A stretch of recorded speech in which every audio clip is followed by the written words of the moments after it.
Oh, hello, Governor. Welcome back to Wobble Enjoy Sports. If you're new around here, hope I can get you to consider to like the content and subscribe to the channel. But if you're a regular around these here parts, thank you very much for the continuous support.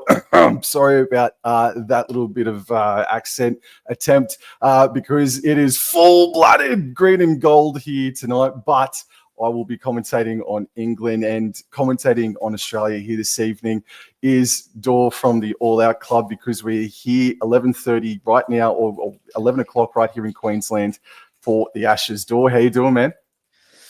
Oh, Sam, I cannot wait. I'm very excited for tonight. Look, it's been eight years, bro. 8 long years since we've seen these two international rugby league juggernauts face off. Look, all the way back in the 2017 World Cup final, Australia versus England. The Aussies got the job done there, 6 points to nil. I don't see the same scoreline tonight, but look, it's just great to have Australia versus England, and especially the Ashes, the Rugby League Ashes, back. I remember maybe 14 months ago where things really got, the rumors mill started to spin about the Ashes returning, and it feels like, and it has been, but it's really been a long time coming. Ever since the announcement got dropped last year or earlier this season, it just feels like it's been a long time coming. The hype has been tremendous, and yeah, really excited for it. Australia last played England in England in 2016, and on that occasion, they walked away with the dub. Australia, they last played on the Wembley Stadium in 1995, and that was a part of the World Cup victory. Now, England, the last time they defeated Australia full stop in any sort of competition, World Cup, Ashes, what have you, that was also in 1995 as part of the World Cup. So it has been it's been 30 years. I'm old. It's been 30 years since England has actually last defeated Australia. I'm pretty sure about that stat. England last defeated Australia back in 1995. So it has been green and gold dominance, but it is the first time these two sides clash, as you said, since 2017. And England, there's more pressure on them coming into this Ashes series, Dor. Oh, 100%, Sam. I think they've been going hard at training, man. I'm pretty sure that the captain's run was either cancelled or delayed or something due to some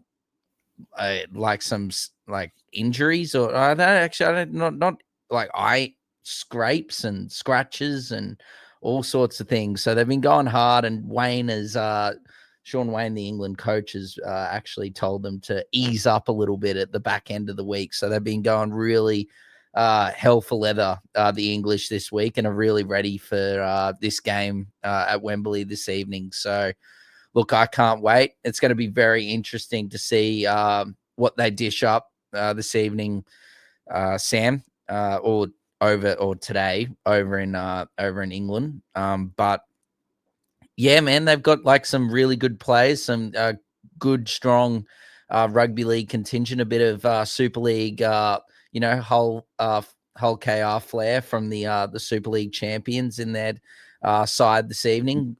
Very interesting omissions for the English as well that we will touch on a bit closer to kickoff as well. But yeah, I think they'll be ready for it, man. They've been training their ass off. It's just whether they can contain some of these superstars that the Kangaroos possess.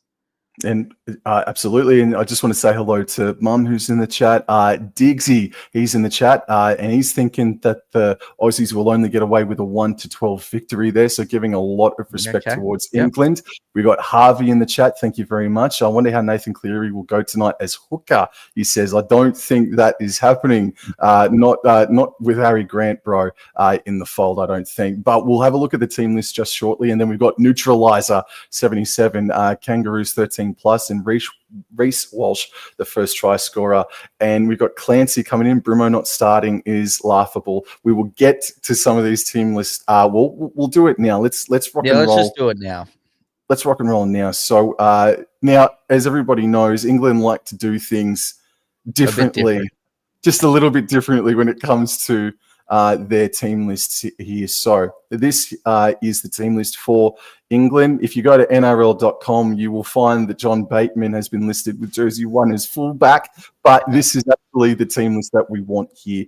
So thank you to the league scene for creating this, and thanks for Dor for leading me out here. So local time over there in London at Wembley Stadium is 2:30 p.m. Right now it's currently 10 past 11 or 10 past 2 over there in London. So this is the team list here. So Jack Wellesby is at fullback, Dom Young and Tom Johnstone are the two wingers. Farnworth and Jake Wardle are the two centres, and the halves combination is George Williams, who captains England, and Mikey Lewis is the halfback, who many would suggest he is the most dangerous player for the Lions here today.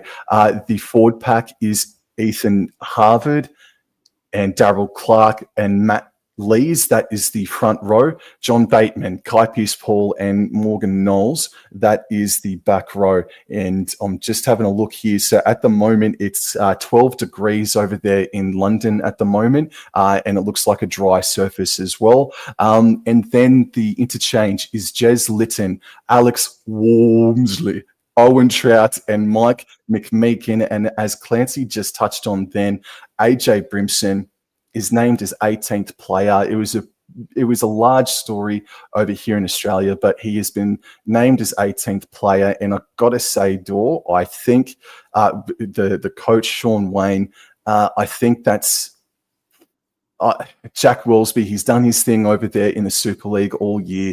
I think that's more of just a more of a reward towards more of the local talent, if that's a term I'm allowed to use. I think he's rewarded the local talent instead of bringing in AJ Brimson. And by all accounts, the centre Jack Wardle has absolutely ripped and teared for his side, Wigan Warriors, this year. So AJ Brimson is a surprising exclusion. What are your thoughts about that side, Dor, and what about Brimo's exclusion?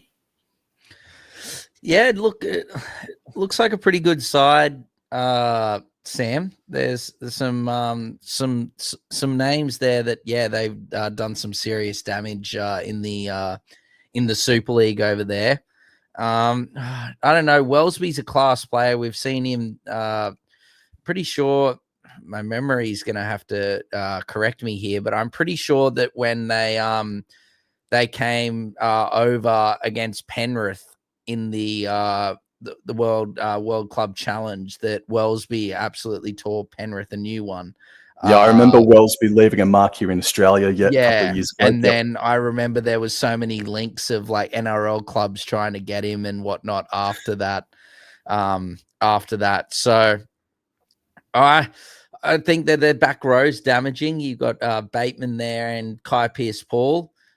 You've got Herbie Farnworth in the centers and Wardle, like you said. Sam Wardle's been terrific for the Wigan Warriors. And then also Herbie Farnworth was by far the best center in the NRL this year until he got struck down late in the season with injury. And this will be his first game back since that injury. He was obviously pushing for to play in that round 27 clash against the Raiders, but due to results and whatnot not going the Dolphins' way, they had no way to make the top 8. So Herbie didn't play. So look, he has probably been ready for at least like a couple of months, or at least a month, I'd say, to play. Month and a half, I think, is probably the right amount of time. But yeah, he's ready to go, and it'll be very interesting to see how he goes against his former club's current center pairing. Yes, sir. Yes, sir. Now let's get into the Kangaroos side, who you will be cheering on full-throated, whereas I'm going to be calling England at maybe quarter strength, passion, just quietly. But that's all right. That's all right. So, Dor, can you take us through the this formidable Kangaroos outfit, please? Oh, look at that lovely fullback, Mr. Bateman. No, geez, he'll get run circles around by our number one, and that. Our number one is the Clive Churchill medalist and premiership winner, Reece Walsh, at the back for the Kangaroos. The wingers are Mark Nawakani Tawase and Josh Adokar. The centers are Kantoni Staggs and Gemet Shibasaki. Our halves are Cameron Munster and Nathan Cleary. The props are Patrick Carrigan and Tino Fasul-Malawi. Our hooker is Harry Grant. Our back row is Angus Crichton and Hudson Young. And our lock and captain is Isaiah Yeo. Our bench consists of, in jersey 14, Tom Dearden, Semi's man. 15 is Lindsay Collins. 16 is Ruben Cotter. And 17 is Keon Kalolmatangi with Bradman Best as the 18th man. And the coach is Kevin Walters. I don't have a problem with that entire 1 to 17. And one of the gentlemen that I'm really looking forward to seeing today is Keon Kalolmatangi. This league, the NRL at the moment, is the land of the props.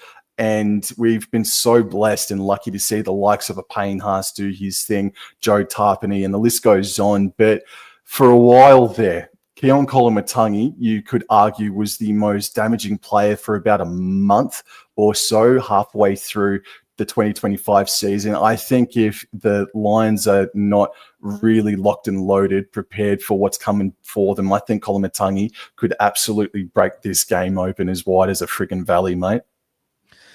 Yeah, I guess that's also another thing to talk about, Sam, as well as the deflection, or the defection, should I say, from Tonga back to the Kangaroos with Keon Kalolmatangi has been probably a mainstay for the Tongan side, at least the last couple of years. And now he's decided to come back to the Kangaroos. We're normally seeing players defect from, say, the Kangaroos to go and play for the, Samoa, Tonga, etc. I think this might be the first one that actually is, said no to Tonga and is coming back to play for the Kangaroos. And like you said, it is a huge, huge inclusion for the Kangaroos to have someone like Keon Kalolmatangi, which, look, without no bias, or because I'm a big Kalolmatangi fan, no bias, like he carried that South forward pack for a lot of the this season. Jairo obviously works his backside off, but the go forward that Keon Kalolmatangi was able to generate, and considering that he played most of his career in the back row, I don't know if he'll go back to a back row position unless there's maybe a lot of injuries, or he needs to fill in. He's just been that good in the middle, can play big minutes and work his backside off. But look, man, I could speak about Keon and whatnot for ages, but yeah, I think it's a really dangerous Kangaroos side. Lots of talent, as there always is going to be. Like that spine, man, that spine is like something else. You've got Munster, Grant, Cleary, and Walsh. Any nation, even if it's not bloody England, would be shitting their pants coming up against a spine like that. So just quietly. No, I'm serious. Like it is quality. Yeah. And it's like you said, a real great conditions over there in England at Wembley this afternoon.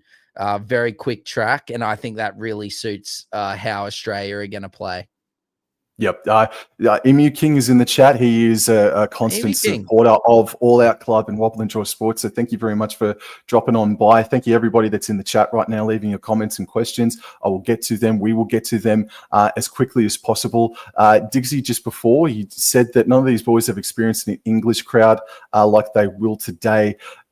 I understand what you're saying, because Australia haven't played England in quite some time, but the big game experience is there in the likes of a Munster and Cleary and Isaiah Yeo, who have won a World Cup overseas. But your point still stands, though, in the likes of a Reece Walsh, for example, who's playing his first game over in the Northern Hemisphere here this evening, or this afternoon if you're watching from England.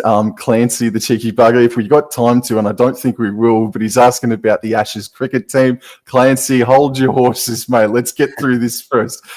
Thank you, though, bro. And then Hayden is in the chat. Hello, ladies. Oh, okay. And looking as gorgeous as ever. It must be the lighting. Well, thank you very much, Aiden. Yeah, steady on. And Harvey, he says, I'm not going to watch the full game. Look, yeah, well, by the time I think full time comes around for you and I, It'll be I think around it's 1 going to be a.m. about, or something. or if we're friggin' lucky, man, yeah, maybe 1:30 sort of thing. Yeah. And Light work. Hayden, he says, Marky Mark is in for a hat trick. Well, look, it's not out of the realms. It's not out of the realms of possibility, man. And if that comes to fruition, you will go into the Hall of Fame that's currently under construction, that has not even been considered to be built. Clancy, he also says Walsh is going to absolutely rip them.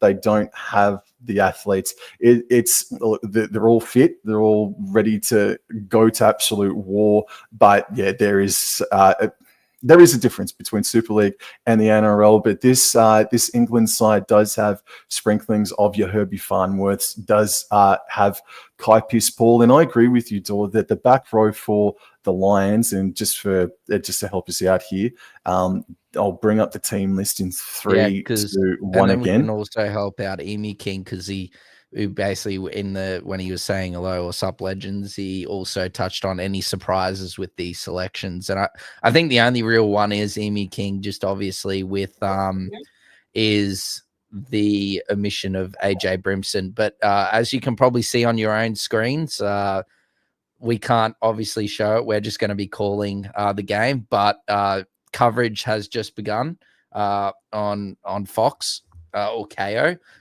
So to listen to Sam and I commentate, obviously stay here and you can chuck on your KO or Fox League and have it on mute. But yeah, coverage has begun. But yeah, that's the only really omission, isn't it, Sam? Really, in my opinion, I think the Australian side's really good. Like, I don't know, was Smithies picked in the England squad?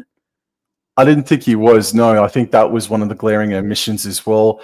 Elliot Whitehead is also someone that retired this year. Yeah. So he chose not to play international footy, but he did play in the Super League. So a couple of Raiders identities that have not been selected in this Lions team. Yeah, Morgan Smithies is a surprise, definitely. And I think that was, I'll just go back, scrolling up, where's Morgan Smithies? That was Neutralizer that did make the comment earlier before, or question before, why no Morgan Smithies, and why I'm really not too sure. If I have a look here and see Morgan Knowles is playing in the lock slot, so that makes sense. Morgan Knowles is a Super League legend. He's been around a really long time playing really, really good footy. Emu King says it's 1:30 a.m. if you're not saving the daylight like here in Victoria for a Queensland expat. So now we know where you live, Emu King. You're down in Victoria, mate. You're coming to us. You're beaming to us live from the Purple State, bro. So thank you very much. Solid crowd thus far, man. Well, for a stadium that what capacity is 100,000 people, if I'm not mistaken, I guess it looks full, bro. I guess it looks, half full, I should say. But yeah, the lower tier was advertised that it was sold out. And there'll still be people making their way to their seats. I'd assume that there's still just under 10 minutes till kickoff. So I guess the big thing is as well, the in goals don't look as bad as what they did in the photos. Yeah, but it's still going to be compact, isn't it? Oh yeah, well, it's not going to be the same as, like what we're used to back here in It's 90,000, Sam. No, it's 90,000 capacity at Wembley. As here come the Kangaroos, Sam. Out come Isaiah Yeo and the boys. Geez, these bloody banners are massive. That they take up basically the whole field. Yes, Harvey is right. Harvey is right. Yes. So Emu King also asks, is Wembley full? No, it is. It's far from it. It is half full. Hopefully they can get a few more people in, but the Kangaroos are out there on the paddock now. And the paddock for a game, for a stadium that did host an NFL game last weekend in the form of the Jacksonville Jaguars and Los Angeles Rams, the turf does look pretty nice. It does look pretty nice. Oh yeah, considering that as well, like that was only last week. They had the month of England games over there. That yeah, there's been I think like 3 or 4 NFL games there the last few weeks. So yeah, there's a glaring obviously behind where the Kangaroos are. The stand, the very top stand is bare empty. But look, it's 90,000 people. I honestly like, yeah, you might. I don't even know. Do you reckon you get 90,000 people if Suncorp could hold 90,000 people? Do you reckon you'd get 90,000 people for a Australia versus England game? I don't think so. No, I don't think so. Possibly 80,000. But 90,000 at Suncorp. No, even in Sydney at Accor Stadium, I don't think they'd. I just don't think they'd fill it up. Harvey, are we doing the haka? Well, I don't know what you're talking about now, mate. Are we doing the haka? Are we? No, that's not happening, That's bro. Thank you very much, Harvey. No, Yes, maybe he was referring to the potential Indigenous war dance or something like that. But we're not doing that either. But here come the Englishmen here come the Lions. Yes, I'll just turn up the volume in their tracksuit tops. Oh, we've got Vossi. Vossi's made the trip over. Oh, geez, look at that. That's lovely scenes on top of Wembley, Sam, with the fireworks. And it's got a roof as well, bro. Close it up if it starts to get a bit of precipitation. I can't even speak right now. A bit of rain coming, coming down can close the roof, and away we go. Alrighty. So again, if you're just coming in now, thank you very much for coming in and saying good day. It is 11:25 here in Queensland. It is 12:30 down in New South Wales. So there's going to be some dark-ringed eyes walking across Australia tomorrow if you're staying up watching this one. Well, we go again tomorrow, bro. We got pack champs tomorrow. Samoa versus Tonga. And the breaking news that Jason Taumalolo is out for Tonga tomorrow, man. Oh, that's devastating. Look at look at the Aussies. Oh, and the Oliver Pitasnik. Thank you very much, man. Evening, fellas. Great to be here. Also, great jersey, Dor. Are we ready for Josh Jacobs versus Steelers tomorrow morning? We're ready. We're ready, all. We are ready. Go pack, Alrighty. go. But what we'll do now, I'm going to turn up the heads. volume. I'm going to turn up the volume now because we're ready for the national anthems, man.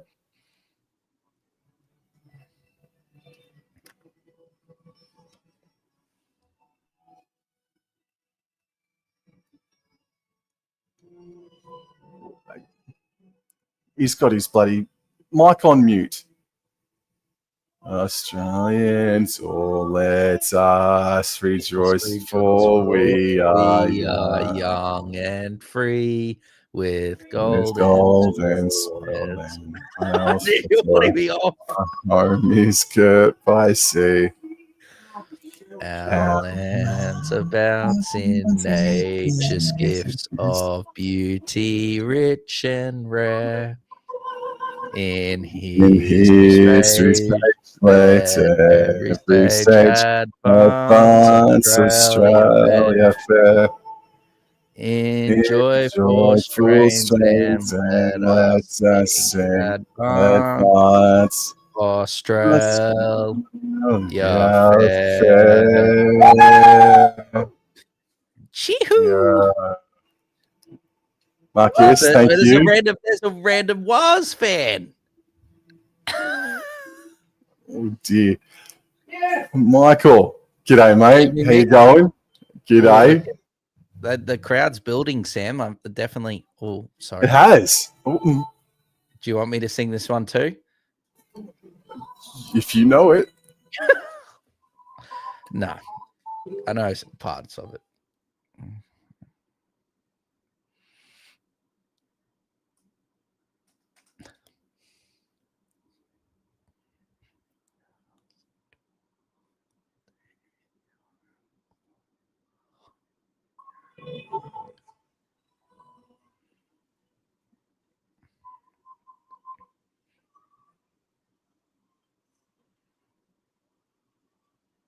Holy hell. Beautiful vocals. The top, the two tiers, not the top. Oh, there's a random South fan. There's always one. What are you saying, Dor? Yeah, look at that capacity, like the top or the bottom two tiers of the Wembley Stadium look absolutely packed, and then it's that top tier on one side is got a few people on it, but the bottom two tiers, like you said, Sam, look really, really capacity. And you're right, they actually did fill that bottom part out pretty quickly. They did fill it out very, very fiercely and quickly. Alrighty, strong. So Clancy, I love strong, these stunning like vocals. field. Yes.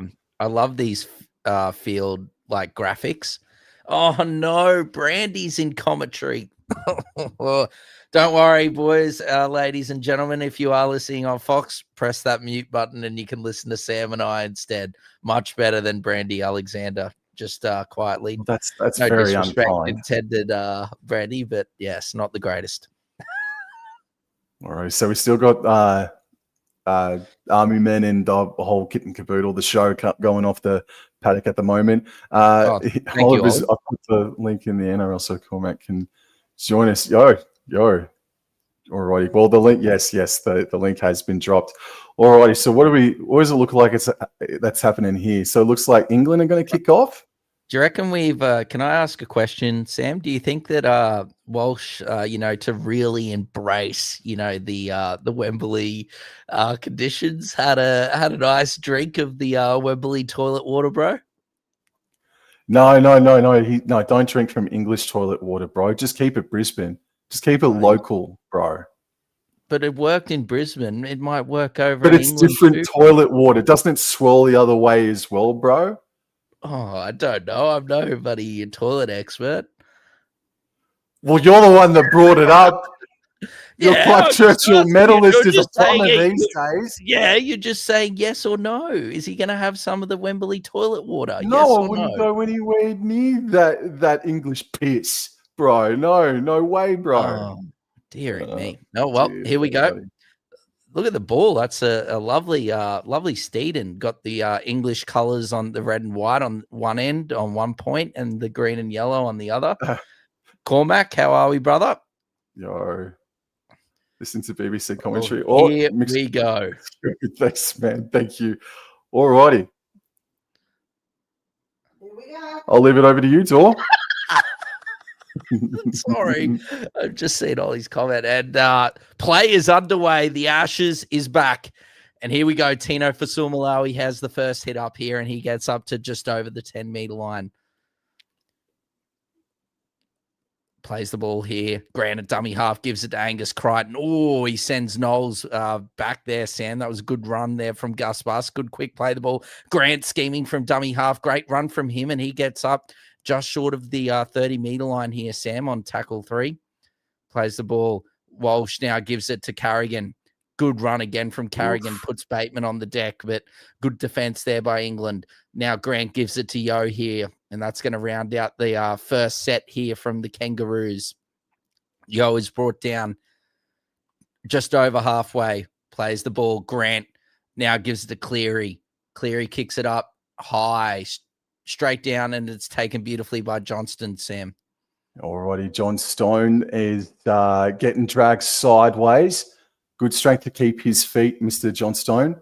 Plays the ball just short of the 20-meter line, and this is the big frame, Dom Young. It's hard not to identify him with his massive stature, and he gets up and plays the ball now, and it goes to the left-hand side here for Wardle, and the sun is just starting to beam out. The pitch looks good, and the Lions, they're running right to left of screen, and this is another NRL player here for the Lions, Kaipius Paul, who will be playing for the West Tigers in 2025. He plays the ball, goes to the right-hand side for the grand final man of the match, Mikey Lewis, halfback, and he put under Ethan Harvard there. Last tackle, and they're kicking just inside their own half door. Taken in the in goal, wasn't it, there by Mark Nwakanitawase, and a good run there from Marky Mark. I know he's on debut for the Kangaroos, but he would have experienced, playing in front of international crowds, Sam, for the Wallabies. So, that was a good run, first touch from him. Good run here from Katoni Staggs here on tackle 2. Now we've got Josh Adokar here on tackle 3, gets up to around the 30-meter line, plays the ball. Grant now at dummy half gives it to Fasul Malawi, and Fasul Malawi is driving those legs pumping, but can't get past the 40-meter line. Plays the ball. Grant at dummy half now gives it to Yo. Yo throws a dummy. Oh, nearly got through there, but last tackle again. Australia after their set brought down in the first, or basically in their side of the half, and that is a good kick from Munster, taken beautifully by Wellesby. Is it, Sam? Oh, and they've shifted it out to the left-hand side here, and Johnston nearly got away. So dangerous touch there from Wellesby, and we're about 3 minutes in. No, for Big Tino, sorry. Yes, what a massive smack. And that's Dominic Young now getting over the 30, and he'll play the ball in the sunshine. Scoot out a dummy half to the left-hand side, and the Lions get to the 40 with Darryl Clark. Fourth tackle, they go to the right. Lewis back under for Harvard, I believe. Maybe it's Matty Lees. It was Lees, and now it's a kick from Captain George Williams, mate. Yep, beautifully taken by the Fox inside his own 20. Oh, he tries to get it out to the 30-meter line there, but he's brought down here on tackle 1. Plays the ball. Munster at dummy half, gives it to Shibasaki, and Shibasaki can't really go anywhere there. He's brought down here. Good market defense from England. Munster now gives it to Nwakani Tawase. Nwakani Tawase gets up to just around the 35-meter line here on tackle 3, I believe. Grant, dummy half, now gives it to Angus Crichton, and a good English defense thus far. And Crichton's brought down around 45 meters out. Grant now from dummy half, he's scheming, shifts it out to Cleary. Lovely work there. Gives it to Hudson Young. Oh, Hudson Young, I think he's dropped it. Yeah, Hudson Young from probably the Kangaroos' best backline sort of shift there, Sam, or first shift out to the right. Hudson Young sort of half broke through there and unfortunately bobbled it into the English defender here, I think into Mr. Wardle. Oh, no, into the ground. But good defense there by Wardle, and was it Lees or Williams? Good defense by them, and forces the error here around 45 meters out from the England try line. Yep, correct call. So it's going to be a centre field scrum. Lewis has got the ball in hand. They're 10 meters shy of halfway. Lions are running from right to left of screen. Lewis has the ball and he feeds it now. 5 minutes in, it's still 0-0, and the ball goes to Farnworth, and that is his first touch of the game in about 5 meters made on that play. Yeah, Farnworth returning from injury, just got into an awkward position, but play on here. Oh, shot. And that's Harvard getting up into Kangaroo territory. So this is their best start to a set of the game so far, and it's worked its way out to the right-hand side for Farnworth. It went through about 4 different sets of hands, and Farnworth got to about the 30-meter line. And now they're coming left back in field here. George Williams passes left to Knowles, dummies, and it's going to be, it came off a Kangaroo. It was, referee Liam Moore, wasn't it? No, Kangaroo ball, mate. I'd like to see this again, Sam. Was it man. Did it potentially hit an English player into a Kangaroo player? So it was a dummy from Knowles. That definitely touched Carrigan. That's what I thought immediately. Thanks, Harvey. Have a good one, mate. Thanks for coming in. Thanks for joining us. I could have sworn that hit Carrigan's hand and then hit the English player, but they didn't really. Oh, they've done the old trick in keeping the ball in the scrum, trying to catch them breaking early. A good run there by Shibasaki. Brought down 30 meters out from his own try line. Now we've got Tino Fasul Malawi. Great English defense there. That brings down Tino. Barely makes a few meters there on tackle 2. Plays the ball. Grant now gives it to Carrigan. Carrigan's now brought down on his own 40-meter line. Plays the ball. Grant now dummy half, gives it to Yo. Yo gives it to Munster. Munster scheming through, gets rid of a couple, but Can't get rid of, oh, geez, he's still going, Munster there. Nearly gets to halfway here on tackle 4. Extra work there. Grant's been good thus far from dummy half, and then just feeds Angus Crichton on a little short ball here. Again, they get to a very similar position of where they've been, somewhere between the around the halfway line. And on last, Cleary puts it up high, but Nwagani Tawase can't get there. Great take there by Johnston. Call me call me a theorist or what have you, man, but that was a very clever kick from Cleary. He found the sunshine. He saw where Johnstone was, and I think that was a deliberate kick. It didn't end up by accident that ball was up in the sunshine for Johnstone to look up in, and that was a great take from Johnstone, and that was a damaging run from Dominic Young. It's third tackle, and they go to the right-hand side. George Williams puts in a grubber kick for Farnworth on the third tackle, and it's been knocked down by Reece Walsh. It should be a fresh set here for the Lions, and that's great. Isaiah Yeo's from gone. England. Isaiah Yeo's gone, man. He's out cold. Our captain is gone, bro. Right Dominic here, Dom Young. There, it's straight out. He's out. Ruth. And he's gone, tried to get up. He's gone.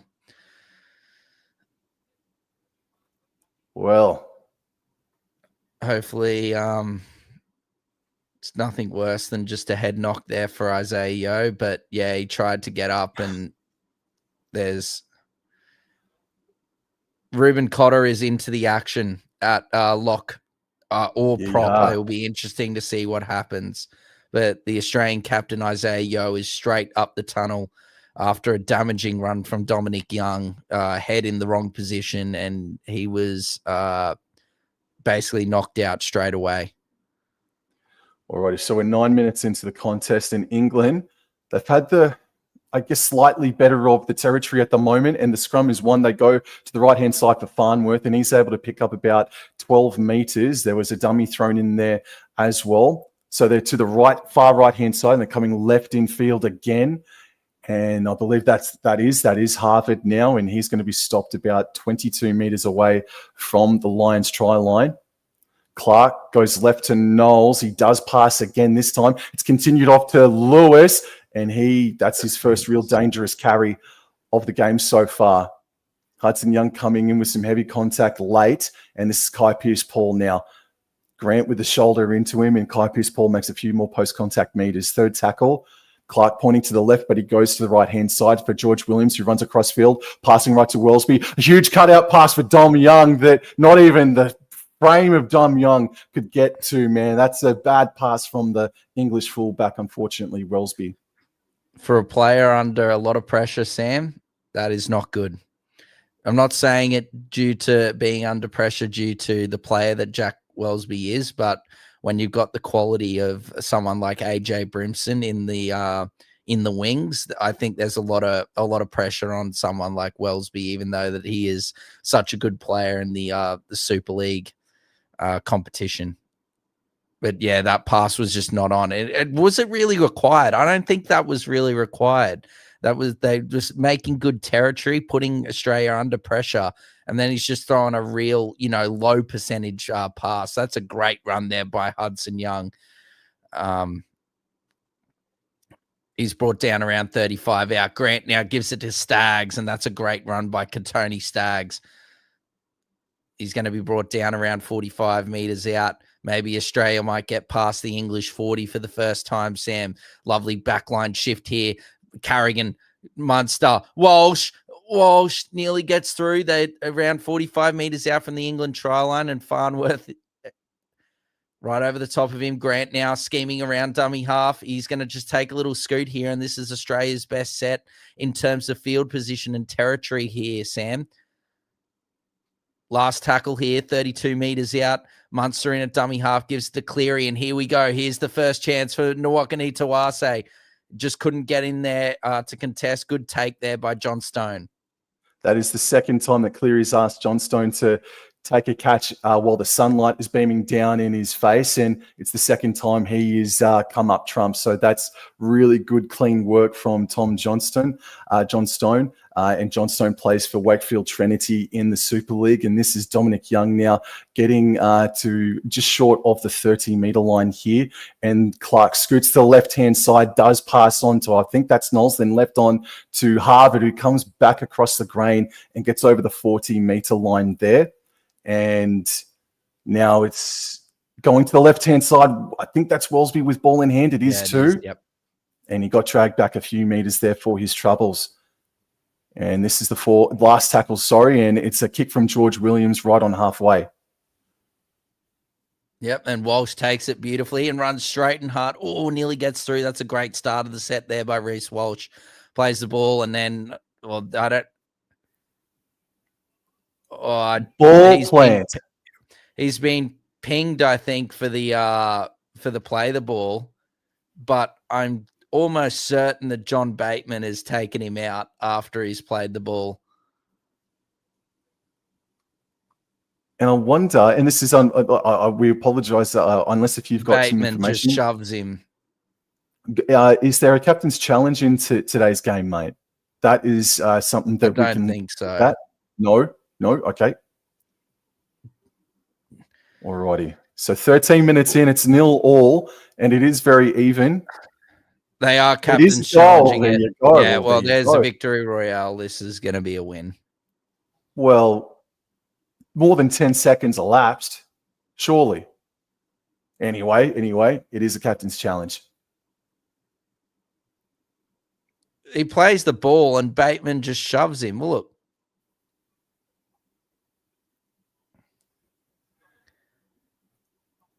Oh, bugger. Well, they said they're checking for a knock on. They've got a knock on at this point.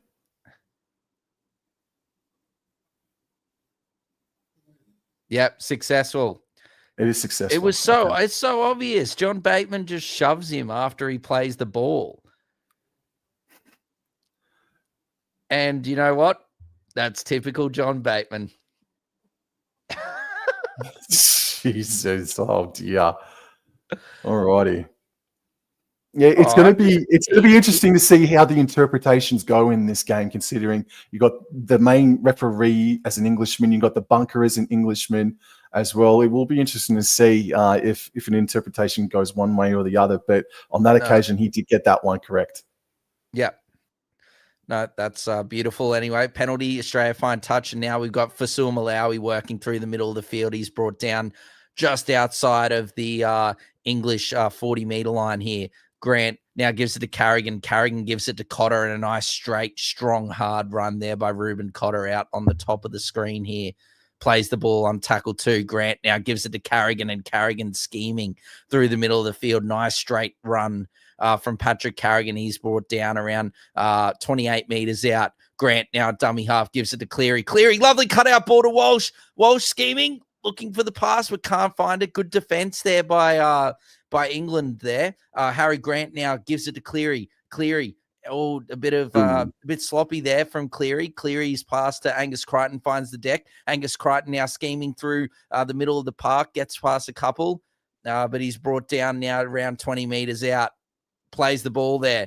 Now last tackle, Cleary on the last. He just puts a little midfield bomb, and here comes. Well, there's such a big escort there on Nwakani Tawase. The English player just doesn't even look at the ball. He just looks at where Nwakani Tawase is and escorts him. But well done from the Johnstone again, I think, Sam. Great work in the air. Yeah, that didn't look right to me as well upon the glance. But again, that's the third time in a row Johnstone's been asked to catch one, and he has done so as well. Dominic Young is having a strong game, getting the Lions out of their own half at this point. And John Bateman now with a carry, third tackle, make that fourth tackle now. And it's worked its way back left infield now. And I believe that is Matty Lees with ball in hand. Morgan Knowles. He plays the ball on the 40, goes left, and it's been kicked or late hit potentially by Grant, but it's play on. And Nwakani Tawase has the ball. The referee says held. Tuase plays the ball around 35 metres out. Now Staggs scheming through from the bottom of the park to the top. And now Staggs working now straight and hard, and he gets up to the 40-metre line. Good run there by Tony Staggs, Sam. Staggs plays the ball. Grant at dummy half, gives it to Munster. Munster now shifts it out to Walsh. Walsh, just too much mustard there from Walsh to Addo-Carr. Pass has gone slightly behind him, and a mistake there from the Kangaroos inside of their own half here, Sam. It's tick for tack at the moment. There was a pass from Wellesby that missed the mark for Dom Young, and now Walsh has done the same thing, but it was for Josh Addo-Carr on that occasion, man. Hudson Young dropping the ball earlier on. John Bateman with a bad error to give away a penalty there. So they're going a little bit tick for tack with the discipline, but exactly. I was just about to get to that yes, some of these players haven't played a game of high quality rugby league in 8, 7, 6 weeks or so. In some instances, like a Herbie Farnworth, so for example. So I guess you can forgive this initial opening 16 minutes, but it's time to clean things up and really get things going. And get things going, they do through Harvard and whatnot as well, Sam. Like they wouldn't, they apart from training and whatnot in terms of game situation. Speaking of cleaning it up. Well, oh dear. Knowles, was it, Sam? That was a really good tackle, was it, by Angus Cotter? Cotter there, I think, the North Queensland man, Reuben Cotter with that was Cotter. The ball was already out before Angus Crichton hit him. So really, really good, solid contact. And Angus Crichton, he's fired up. It has been a bit of a clunky game, Sam, but like you said, the Super League players, obviously, their grand final, I think, was a bit later, obviously, than the NRL one. So those players that were playing in that are obviously, the closest to have played some football. But these sides didn't get a warm-up game or anything. The only games they've been playing is either against them or potentially against, like other local English teams or something like that to get a bit of a hit out. So I was always going to expect it. I would have been really surprised if we hit the ground running, straight away. So I think it's going to get better as the game goes on, as Fasul Malawi is brought down here on tackle 3 around 45 metres out from his try line. Now Carrigan gives it to Cleary, and Cleary's brought down on halfway. Good defence by England. 4th tackle. Plays the ball, Cleary. Grant now gives it to Carrigan, and Carrigan working his way gets up to the English 40-metre line. So they're inside English territory here, the Aussies. Last tackle here. Grant gives it to his teammate, Munster. Munster puts it up high. Fox is moving through. Fox takes it beautifully. Oh, great take there by Josh Addo-Carr. He just couldn't get the offload away. And good defence there by Dom Young to swoop on the Fox, Josh Addo-Carr there, and tackle him. Well, where are you going, Bateman? You need to go back a couple of meters. But well done there from Dominic Young, should I say. Yep. Absolutely. So we're just watching the replay now, and now we're back with the action. Dominic Young does play the ball, and it goes to the left-hand side here. I believe that's Jake Wardle, if not Johnston, that has the hit up.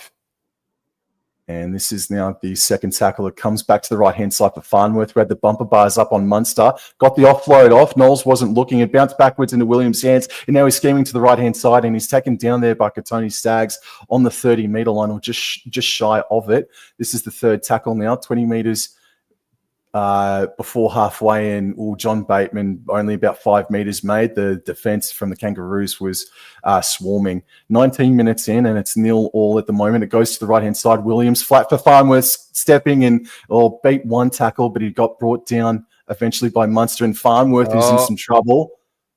Right on halfway, last tackle. He wants to play the ball, and he does so now. Goes left, and the ball is put up sky high by Lewis. Yep, and Walsh takes it at the back, scheming through the middle of the field. Reece Walsh through. Good run there by Reece Walsh at the back. Plays the ball now. Munster now gives it to Shibasaki. Shibasaki scheming to the bottom of the field. Gives it out to Kantoni Staggs. Kantoni Staggs. Oh, that was good work from Shibasaki to give it out to his centre partner in Kantoni Staggs, with good defence by the English to sort of recognise the situation there and shut it down quickly, as now Nawakani Tawase is going to have a run, and he's going to be brought down around just short of halfway, should I say. Grant here on tackle 3 gives it to Hudson Young, and Hudson Young gets into England territory, Sam. Hudson Young now plays the ball around 45 meters out, and Harry Grant's going to do a lovely little early kick here with Nathan Cleary chasing, and Wellsby takes it beautifully, but he gets rocked by a huge shot from Contoni Staggs inside his own 10, Sam.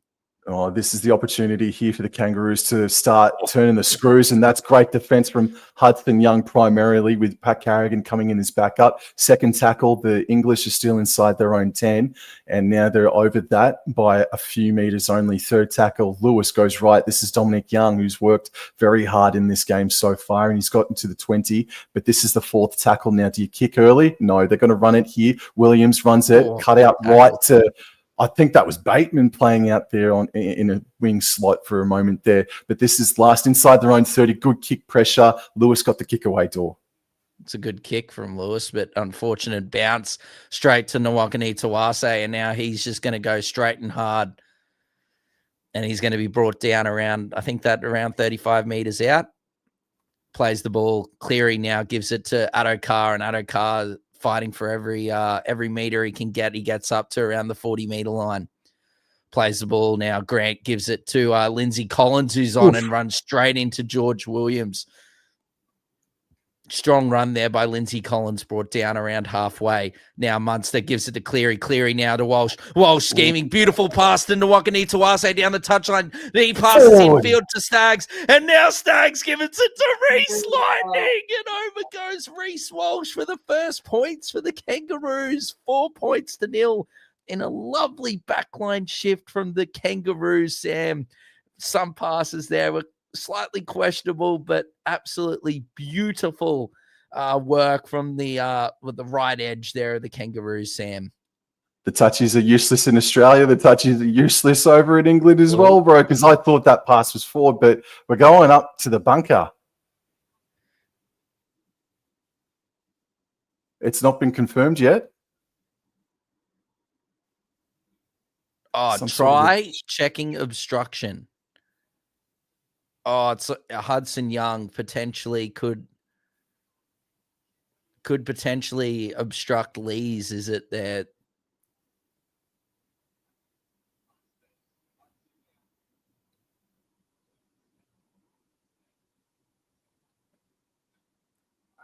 It sort of hits his Hudson Young's foot, doesn't he? It might be a very good job by halfback Mikey Lewis. Hudson Young.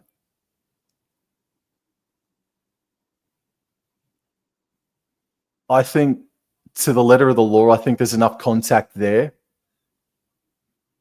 Hold on, I'm just trying to listen.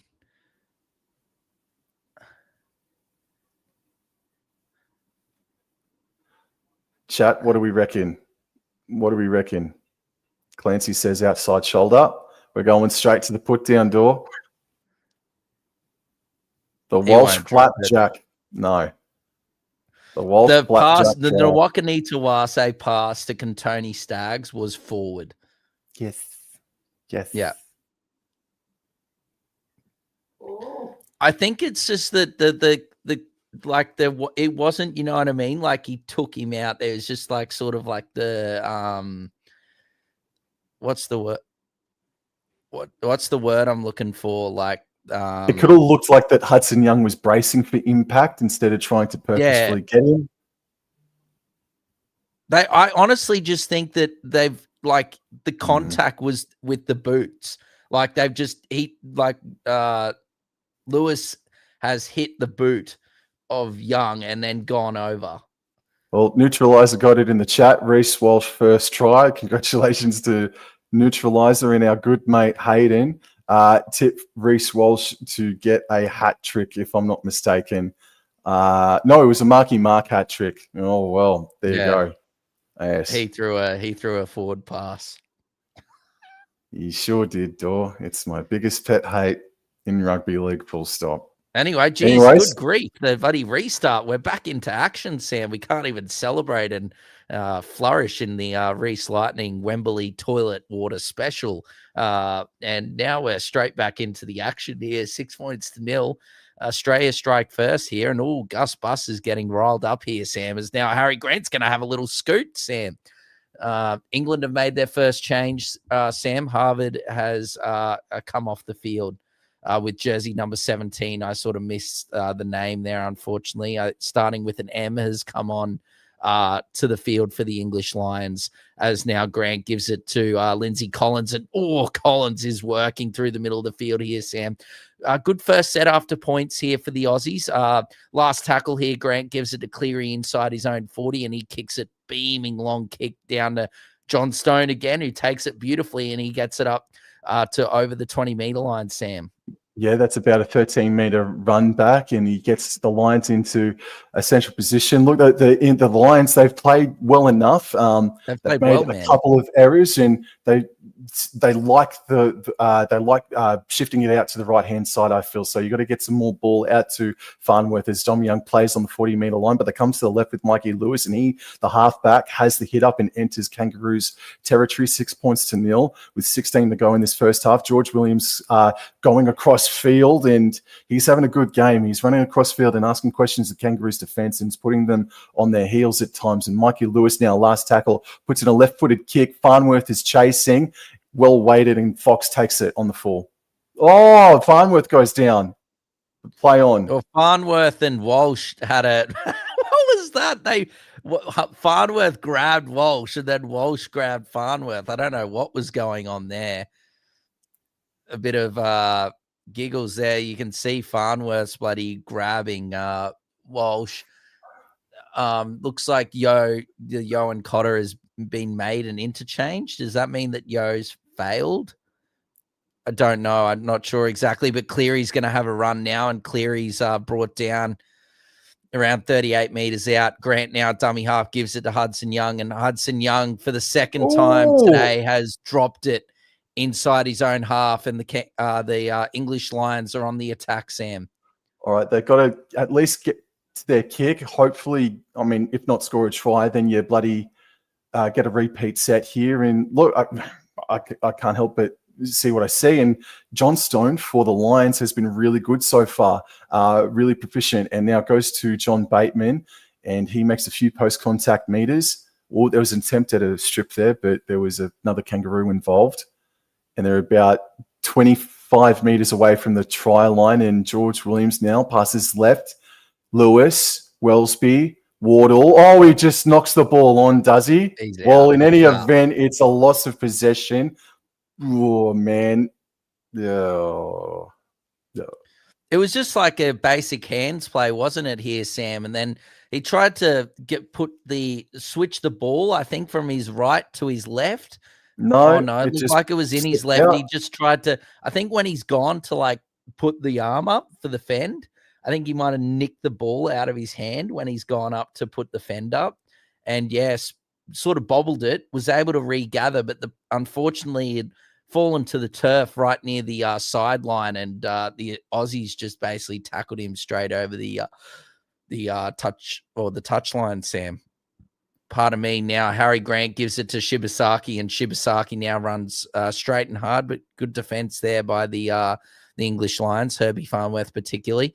Now Grant gives it to Munster. Munster out the back to Cleary. Cleary shifting across to Hudson Young. Can he hold the ball? Can he hold those lollies? He can indeed this time around. Plays the ball around 40 out. Grant now, dummy half, gives it to Cleary. And Cleary's descended on by multiple English Lions players.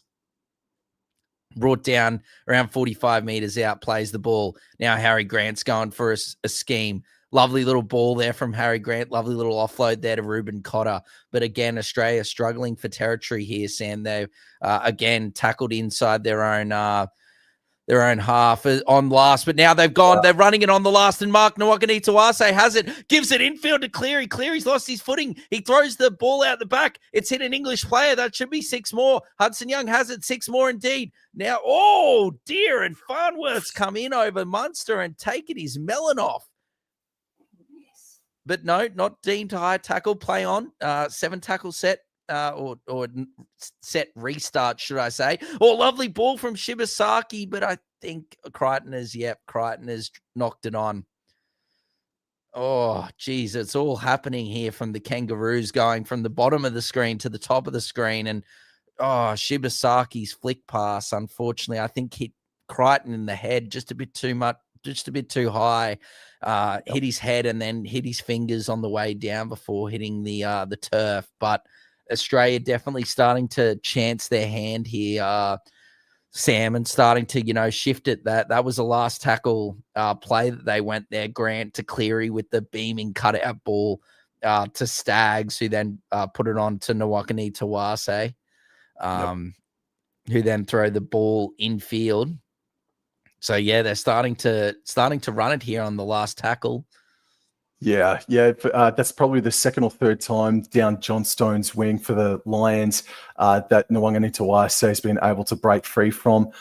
So despite the good catches and the runs that he's had, that's the second or third time Nwanganitawase has been able to scream down the sideline. And this here, I believe, is, I can't read that number, but the Lions players got into the 20-meter line. And there's 11 minutes left in this first half. It's 6-0. And I believe this is Walmsley. I believe it's Walmsley that's out there now, just short of 30, or maybe it's McKernan. Now Pitt goes out to the right-hand side for Bateman, and Bateman stands in the tackle, and he's eventually brought down on the 4th. And now plays it. They go with Lytton, and a decent old scoot from Lytton, and he stopped about 5 meters shy of halfway. Wellesby gets to dummy half, passes left to Lewis. They're going to run it here. Williams on the left, just Pierce Paul, then Wardle. Wardle puts down the afterburners, and it's a try saver from Reece Walsh. Kai Pierce Paul picks up the scraps, offloads back to Knowles, and it's a fresh set here for England.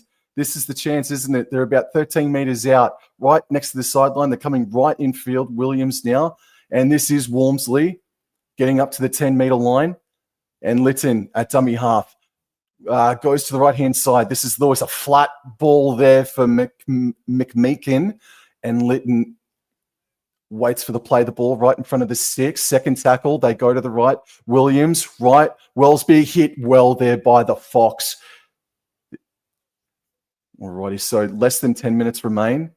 This is the third. They pass left via Farnworth, Williams, Knowles. The pass hits the deck, and Wardle is captured by Cleary. They've lost 20 meters on that play. This is the 4th tackle now. And Lewis passes left to Kai Pierce Paul, and he's just got to have a carry. No, flicks it back to Lytton, and Lytton is captured. It's gone to hell in a handbasket very quickly here for England. And Knowles at dummy half passes right to Williams, who's going to run, puts up the high kick. Dominic Young chasing. And Dominic Young captures the Fox. He's on mute. Dor, you're on mute. Yeah, it's all good. It's all good. Your mum was just confirming what I said earlier. Yo is done for the rest of the game. So we will not see Isaiah Yo back this afternoon.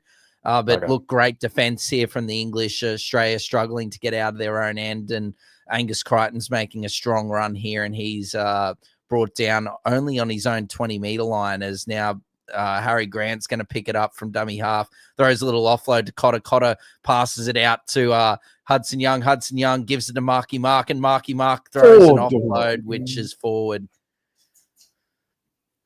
Yep.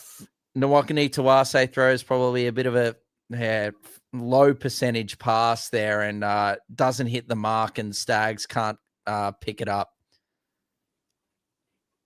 I have not mentioned fullback, England's fullback enough in this first half so far. Wellesby has, unfortunately, you marked him to have he should have a strong game. He's got to have a strong game.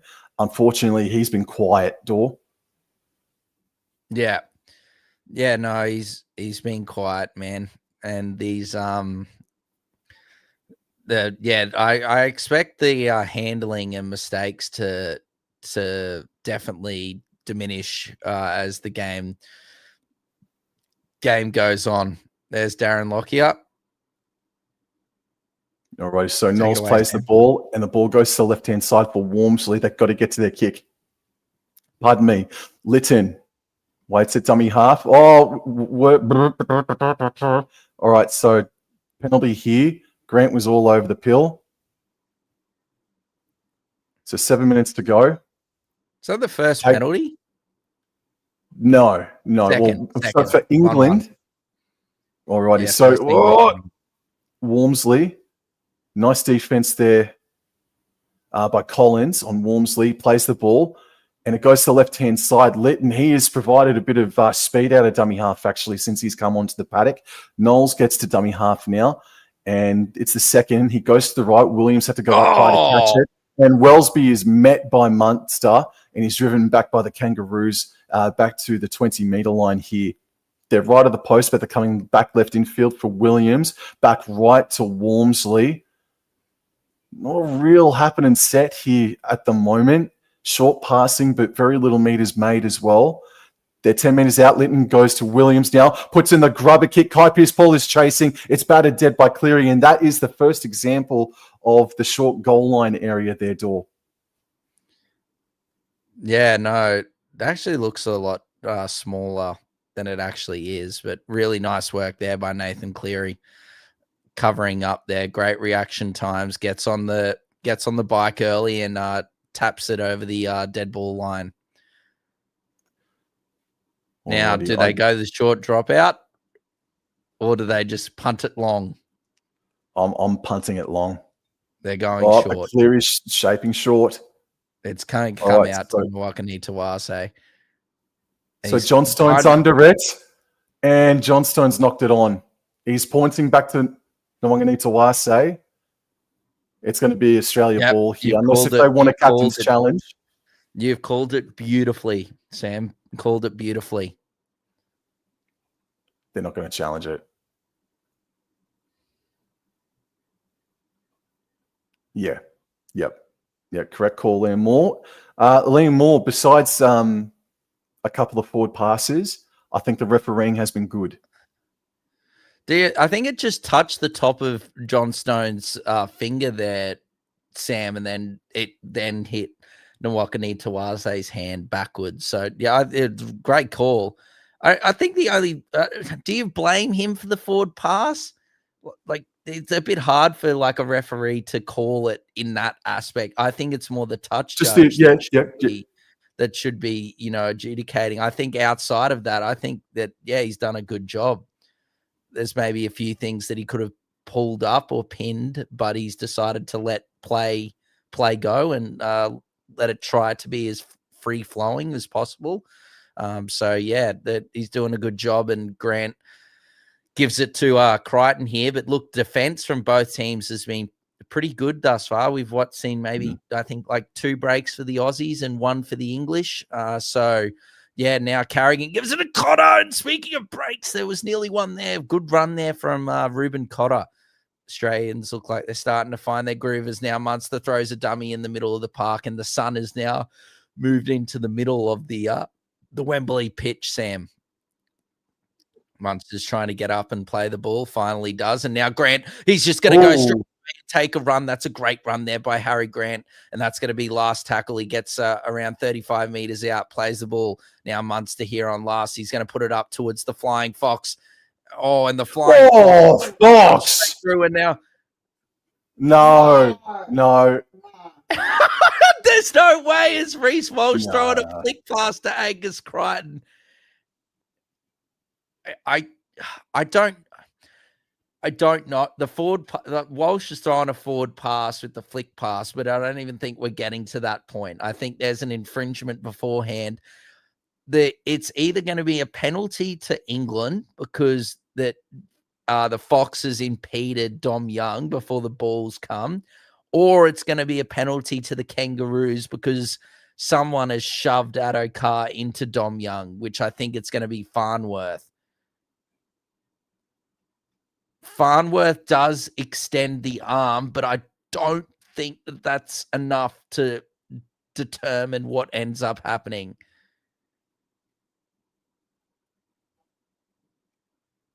Yeah, so I think that's what's going to be called. I think it's going to be a penalty to England.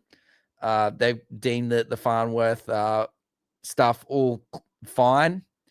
And Addo-Carr has taken out Dom Young before the ball has arrived. So it'll be an English penalty, number 2 for England, 2-1 in favour of England in the penalty count. But that's fair. I've got no concerns with that call, man.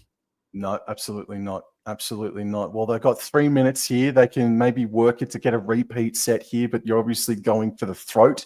If you are England, you want that try just before halftime, and they've got a huge opportunity here, and their set is going to start still inside their own territory. Tap taken on the 30-meter line, and this is John Bateman now. And that's a decent old carry from him, about 7 meters forward with some nice post-contact meters.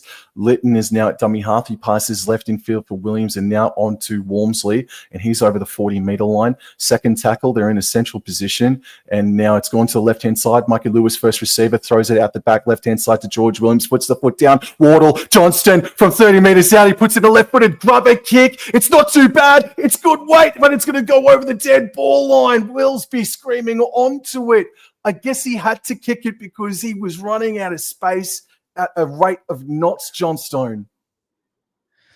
Yeah, no, he was there. Again, George Williams, great work there. The Dolphins signing in 2027, I believe, Sam. And that was really good work and great hands there by Wardle. Nice soft hands to give it out to Johnstone. And like you said, there was just unfortunately not enough room there. Walsh was coming across. The kick was the right play. The execution was pretty good, man. Just not perfect. Just went over the dead ball line before the cavalry could arrive. So Australia now pushing up here on tackle 2, nearly back at halfway. And boy, it'd be not great for the English if Australia go ahead and score after such a great set from them. Now Harry Grant gives it to Cleary. Cleary's now got the ball scheming, gets rid of a couple. He's looking for an offload, gives it out the back to Carrigan. Carrigan through the middle, gets past Lytton. He's looking for Walsh, and Walsh's tackle. That's a penalty. That's a 10. That's nearly a 10-minute. That's a professional foul from Mr. Lytton. Do you reckon they take the 2 here, Sam? Never mind. They're taking the 2. Very, very graphic. I think you were about to say something if I wasn't there. You could see Carrigan. What a run from Carrigan and Lytton grabbing the jersey of Walsh before he received the ball. But man, it's been, don't know, that I have to credit both teams' defense. It has been a bit sloppy with the handling, but the defense especially has been really, really good, Sam, from both teams. There has been, I think it's now probably 2 breaks each for both England and the Kangaroos for both teams that they've broken through with only obviously there being 1 try coming from it. So I guess it's good scramble, bit poor execution maybe. But no, the defense as a whole has been really good. The sides are really struggling for go forward, Sam, this afternoon thus far.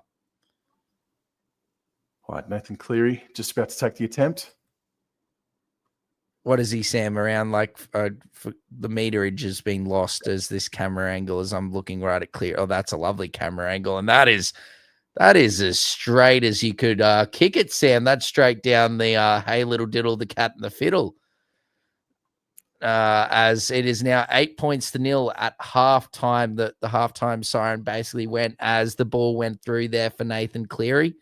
And that is 8-0 after 40 minutes. And would I say I expected an 8-0 scoreline at halftime of this first test match of the Ashes series? No, I don't think I was expecting an 8-0 scoreline, but I've got to give credit to the especially to the English side. They've defended very well as also the Australian side completion rate has not been great. We've seen Nwakani Tawase make a couple of errors himself, and Hudson Young. Marky Marks have more been just due to being the wrong option, where I think Hudson Young's just made like blatant handling errors. So we saw Walsh throw a bad pass as well. So the Aussies have made, I think, at least like six handling errors thus far, and the English would be up there as well. I'd say maybe slightly less, but yeah, not too bad. I think this second half will be much better, mate.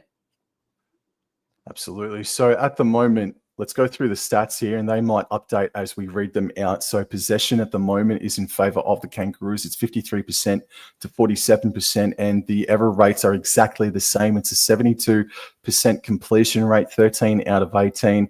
Not totally surprised by that, but yes, definitely room for improvement. I think it's the message from both of those coaches, one of the primary ones there. So about 150 more running meters, a bit more than that for the Kangaroos there. Post-contact meters, about 60 odd more. And line breaks, you were dead on, mate. You said there was only 2 each for both sides, and that's exactly what it is. Tackle breaks are very even, 20 to 16. The kick return meters is interesting, 112 for Kangaroos and England. I thought Johnstone may have made, and I would say that that's probably predominantly Johnstone in that area for the 37 meters for England. 7 offloads to 5 in favour of the Kangaroos. The kicking meters is approximately 80 odd more in favour of England. So the kicking game, while Cleary has probably been more tactical with trying to find the sunlight and putting Johnstone under pressure, there's more meters being made from the kicking game by England, which has helped them dramatically. And then going down to the effective tackle count, they're both sitting at about 87%, so they can fall asleep a little bit longer, I suppose. But and the missed tackles there, so 20 to 16, England lead that stat, unfortunately for them. And penalties conceded, 2 long-range penalties each, and interchanges, 3 used for England. It says 1 there for the Kangaroos, but I don't think that's correct because Collins and Ruben Cotter has come on. Yeah, I think it's 2 for the Kangaroos. They've because of the Yo failed HIA, then the second interchange was should have been put through. So I think it's just Collins has come on for Tino, and Cotter came on for Yo. I think were the 2 changes that the Kangaroos made in that first half. All right, I'm going to scroll across to the right-hand side here, and we're going to have a look here at the that's something that I don't think anybody wants to see. Jack Welsby with 5 runs for a total of 16 meters. Yes, you can probably put down that England have made some errors, so therefore he hasn't been able to touch the ball. And same with the Kangaroos as well. They've made their errors, therefore Welsby hasn't been asked too many times. But as the fullback, and with AJ Brimson sitting as 18th man today, that's not good from Jack Welsby. He was incredibly quiet, and those stats prove that. Jake Wardle there with 10 runs, and Tom Johnstone, there you go, 11 runs for 85 meters. Apologies for that. George Williams, I'm going to stop here. I think the captain of the Lions has led the team around really nice. He's been fast, and every time he has run the ball, it's been more sideways, but it does look like that he's put the Kangaroos right on their heels. I think George Williams, Dor, has been one of the 3 best for the Lions in that first half. Oh, I think George Williams been the best for the English Lions. I think he's been outstanding. Coming off that signing with the Dolphins for the 2027 season, Sam. Man, he's been outstanding. I thought that George Williams was more of a 7, in my opinion, but wow, he's looked really good at 6 this evening, or this afternoon, should I say, over in Wembley. Sam, I've been really impressed. The England's 2 breaks, and every time that they've looked close to scoring, it's been on the back of something to do with George Williams. He's basically been everywhere. I think Herbie Farnworth's been really good. I've actually liked the work of the defensively, it hasn't been great, but in attack, the work of Johnstone and Wardle has been really good for England. Pierce Paul's working well as well. They were my highlights, in my opinion. I thought that, Farnworth, Wardle, Johnstone, but George Williams and Kai Pierce Paul, but George Williams, best player on the field for England. And yeah, man, I made the point before kickoff. Mr. Welsby is under a lot of pressure. I know he's a quality player, but yeah, he's not having the greatest game thus far, struggling to really inject himself or really, break the game open for for the English side, and yeah, quality player like AJ Brimson. I know that I try to watch as much Super League as I can, but it's not like I'm watching it, like every single game like I am with the NRL. But I know like AJ Brimson is an absolute quality fullback. Yes. And it's just a really, it's like a really bad, problem, but it's also a good problem to have at the same time. So be interesting to see what happens potentially. The good thing is it's a 3-game series. So there's a chance, that Wellesby has his shot tonight. And if it doesn't go well, then, he might get moved to another position or out of the team. And then, Brimson might get a shot at the fullback jersey. But yeah, in terms of England, really, really, really impressed with George Williams, man. Yeah, absolutely. And we were talking about Nwangani Tawase screaming down the sideline on a couple of occasions. And the thing that they're going to really be talking about here at halftime with head coach Sean Wayne is that Jake Wardle, he's missed 3 tackles. He's made 9. Mikey Lewis has made 10, but he's missed 3.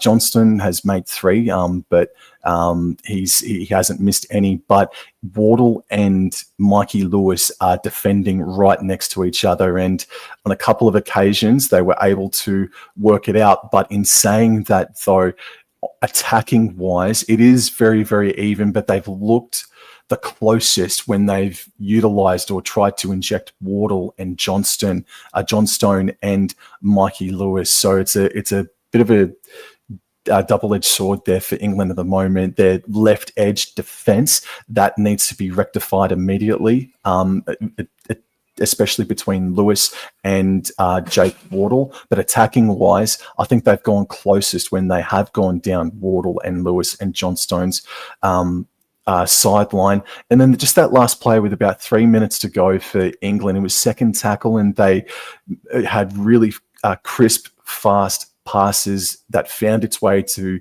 Wardle, who made a break and then gave it to Johnstone, and Johnstone put in a left-footed kick. And you're running at 1,000 miles an hour with a split-second decision to make. And I just think, in hindsight, you and I said that it wasn't a bad option considering the circumstances, the kick, but I just feel that with 3 minutes to go, in hindsight now, being a hindsight hero, I think Johnstone probably should have just tucked that ball in and did his best to try and just, cop the contact from Reece Walsh and then have third tackle from about 15 metres out or so, Dor.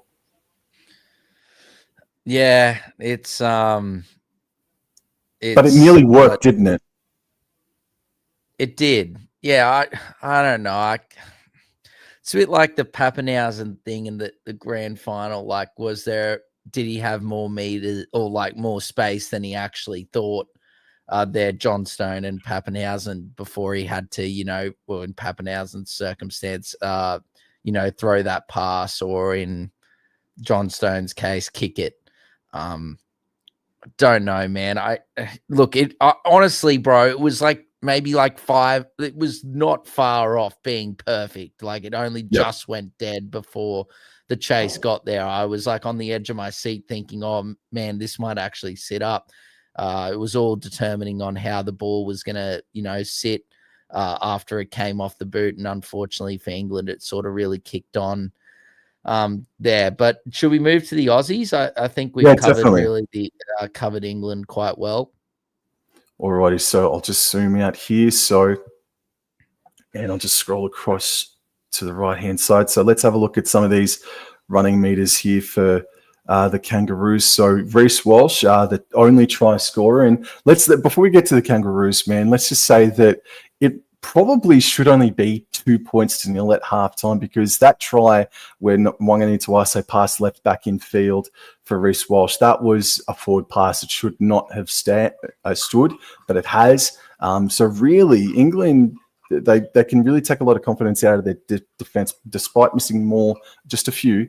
despite missing more tackles, I think they should really keep their heads up high in the second half. But Reece Walsh, 8 runs for 88 metres. Nwanganita Waisei, 11 runs for 134 running metres, if you don't mind. Those 2 breaks have definitely helped those running metres, Sam, in my very obvious though. But yeah, that Australia have struggled for go forward.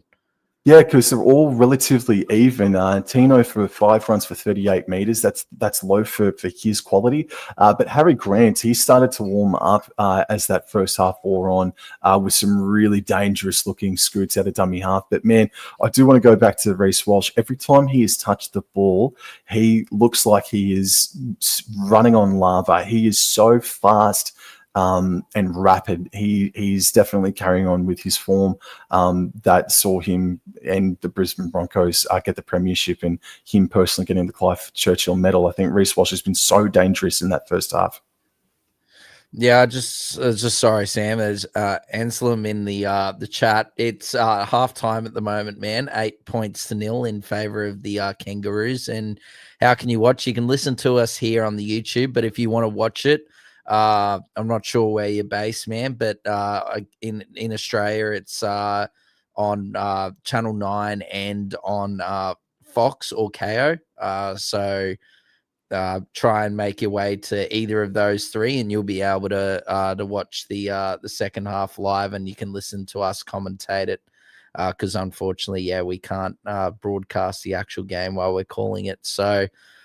Look, back to the Aussies, Sam. Yeah, look, Walsh has looked really good when he's had the ball outside of that one pass that he threw there to Addo-Carr. I don't know if he's to blame or Addo-Carr. The timing was slightly off. I think you got to put the blame on the ball passer. So I think Walsh, just the pass was slightly behind Addo-Carr and slightly high too. Nowhere near as bad as poor old Mr. Wellesby's pass with Dom Young. Dom Young needed to be about 10 foot to catch that one. So, but yeah, look, like I said, Sam, the both teams' defense in the middle of the field has been really, really good. There was a chance that Walsh nearly went through there if what's his name, Linton or whatever from England didn't grab him before he got the ball. Which gave the penalty kick that Cleary slotted straight down the middle. But outside of that, there hasn't really been any breaks through any of the field. To be honest, all the action has happened at the bottom of the screen from both teams. Look, there has been some little brief moments at the top of the screen or the far side of the field, but most of the action has come on this close side of the field. So for Australia, that's the deadly combination of Staggs and Nwanganita Waisei, and then Wardle and Johnstone from England. So that those 4 players, that's where it's all happening in that first half, or that's where it all happened. It was all on this side, or the close side of the park. So it'll be interesting to see as the game goes on. How it all goes, from both teams. Is the defense in the middle of the field going to be able to hold for the whole game or the rest of the game, or is there going to start to be some cracks as players get tired, where the likes of like Walsh or a Wellesby or a Farnworth or a Staggs or something like that is going to actually make some inroads through the middle of the field? Or is it going to continue to be that it's going to be tough through the middle of the field, and they're going to make their inroads on the through the edges of the field? So look, players, the Aussies have just came back out for the second half, Sam. And you look, a bit of English flavour. We might as well touch on the English Premier League that's happening over in England at the moment. And yes, Chelsea and Sunderland. And there's 2 games on at the moment. Chelsea and Sunderland are tied. It's a draw at the moment, 1-1 after 32 minutes. And Newcastle United are up 1-0 against Fulham. So that's the 2 games that are alive at the moment. Man United take on Brighton at 2:30 a.m. Queensland time, and then Liverpool versus Brentford at 5 a.m. But look, huge second half here, Sam. What are your predictions, man? What are your predictions here before this second half kicks off? I do think that Kangaroos do go on to win it, but there's just one stat more that I've just got to highlight here. Hudson Young had 2 errors, 18 tackles and 5 missed tackles in that first half. So you'd probably say he's got about 10 or 15 minutes to rectify things and get back on track. If not, you probably might have to put Kolomatangi and play him in at second row potentially. Oh no, he's damaging as a prop. He's been fantastic at prop, but maybe just to help out Hudson Young and the Kangaroos, you do stick him out. But this is the second half that has commenced, and it's taken on the full, and it's passed on to Walmsley, and he's over the 10-metre line there by a couple. So in this second half, the Lions, they're running left to right of screen here, and that there is John Stone, and he's gotten to the 20-metre line, so about 5 metres made there. Litton waits a dummy half. He passes to the right-hand side, and this is McMeekin. And just a few metres made on that occasion. Litton goes to the left-hand side. Knowles puts Walmsley back under. They've gotten over the 30-metre line. They're just short of the 40. This is the 4th tackle. And they're going to kick early inside the 40. But Walsh is there. And Walsh goes straight through down the middle of the field. Walsh is looking for Addo-Carr. Addo-Carr's coming in on the inside. Reece Walsh gives it inside to Josh Addo-Carr. Great ankle tack from Herbie Farnworth, and Addo-Carr's brought down 20 metres out. Holy Dooley, Reece Walsh. Oh my God, he's absolutely incredible. And Grant now shifts it to Munster. The England are on the back foot here early. Munster nearly gets on the outside, but well done there from Pierce Paul to bring him down. Tackle 2. Australia have started great. Grant now gives it to Lindsay Collins. He goes straight and hard, straight down the middle of the field, and he's brought down around a couple of meters short. Can't get up and play the ball here. 3rd tackle. Grant, dummy half, gives it now to Hudson Young. Hudson Young offloads out the back to Harry Grant. Harry Grant scheming. He gives it to Hudson Young. Hudson Young, the party. Can he get it down? Oh, he can't get it down. He can't get it down. Great defense from England there. Lovely little Harry Grant offload. A little 1-2 there. A little 1-2 piece there, Sam, from Harry Grant and Hudson Young there. But holy sweet mother of Mary, Reece Walsh, he was spent there afterwards. So the Fox was absolutely flying. Anyway, Harry Grant, Cleary, Carrigan, Cotter, good run at Williams. Cotter's brought down around a couple of meters out. Last tackle here. Grant has it from dummy half, gives it out the back to Cleary. Here it comes. This is the best chance for Nawaqanitawase. Tuase. He flies. He soars. Oh, but England refuse.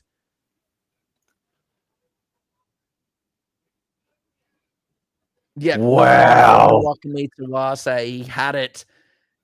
Oh, but the great work there from Wardle to be there and support, and he's forced it free. Good defense from England, and you thought after that Walsh break that they were certain to score, but England have held on. Yeah, they got some tough runs coming up here, and Walmsley has the second one of the set. They're only 15 metres out from their own try line. This is Herbie Farnworth now up over the 20. Nice post-contact metres. 3rd tackle. Still waiting for play the ball, and Litton goes left. Walmsley gets over the 30-metre line by a metre or 2, and this is the 4th tackle now. Litton goes back right to Knowles, who passes right on to Williams.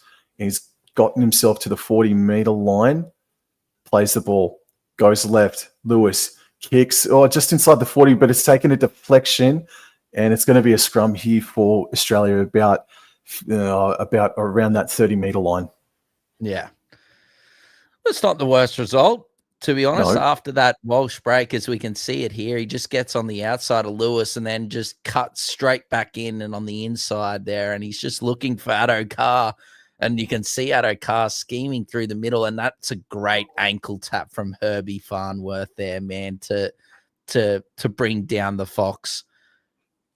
Unreal from Herbie Farnworth. That's a really underrated play there, Sam, from Herbie Farnworth. But anyway, the Australians continue. We're back to live action. And that looks like a Mr. Carrigan that's up to the 40-metre line as Reuben Cotter. Oh, dearie me. He saw the luscious beaches of Mission Beach there, Reuben Cotter, and then luckily snapped back into action and could hold on to the ball as now Hudson Young is brought down just on halfway. Grant now gives it to Munster. Munster, lovely ball through the middle of the field, and Cotter, yes, he no bobble this time, holds onto it beautifully. Last tackle, around 38 metres out from the the England line. And a lovely little short ball to Angus Crichton. Angus Crichton, he doesn't need anyone, Sam. And big Gus Bus. Who needs a London bus when you can have a Gus London bus? And over goes Gus Bus. Angus Crichton, that is a TRY, but they are going upstairs. 12 points to nil. I don't know what happened to Mr. Welsby. It was like he's stuck in quicksand on the try line, but Angus Crichton, there was just so much space. He just pinned the ears back, maybe as he dropped it.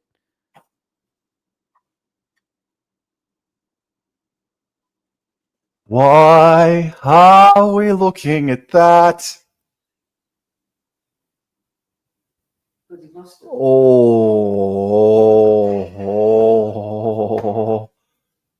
yeah. From that angle. Dor. Is this the? Oh, it is a try in the end. Oh. It was always a try. It's always been a try. What the flying hell are we going upstairs for that? Goodness me.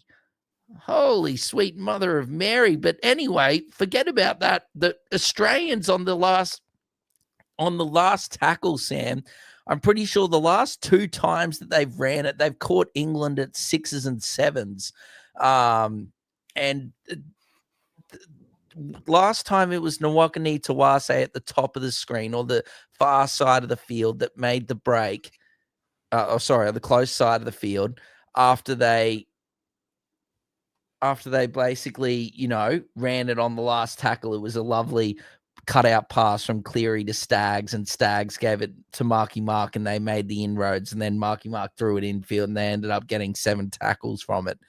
But then again, they've gone through it here, and at Munster, just a lovely sleight of hand, soft, short pass has put Angus Crichton straight through a hole. But where the flying dickens was Mr. Welsby?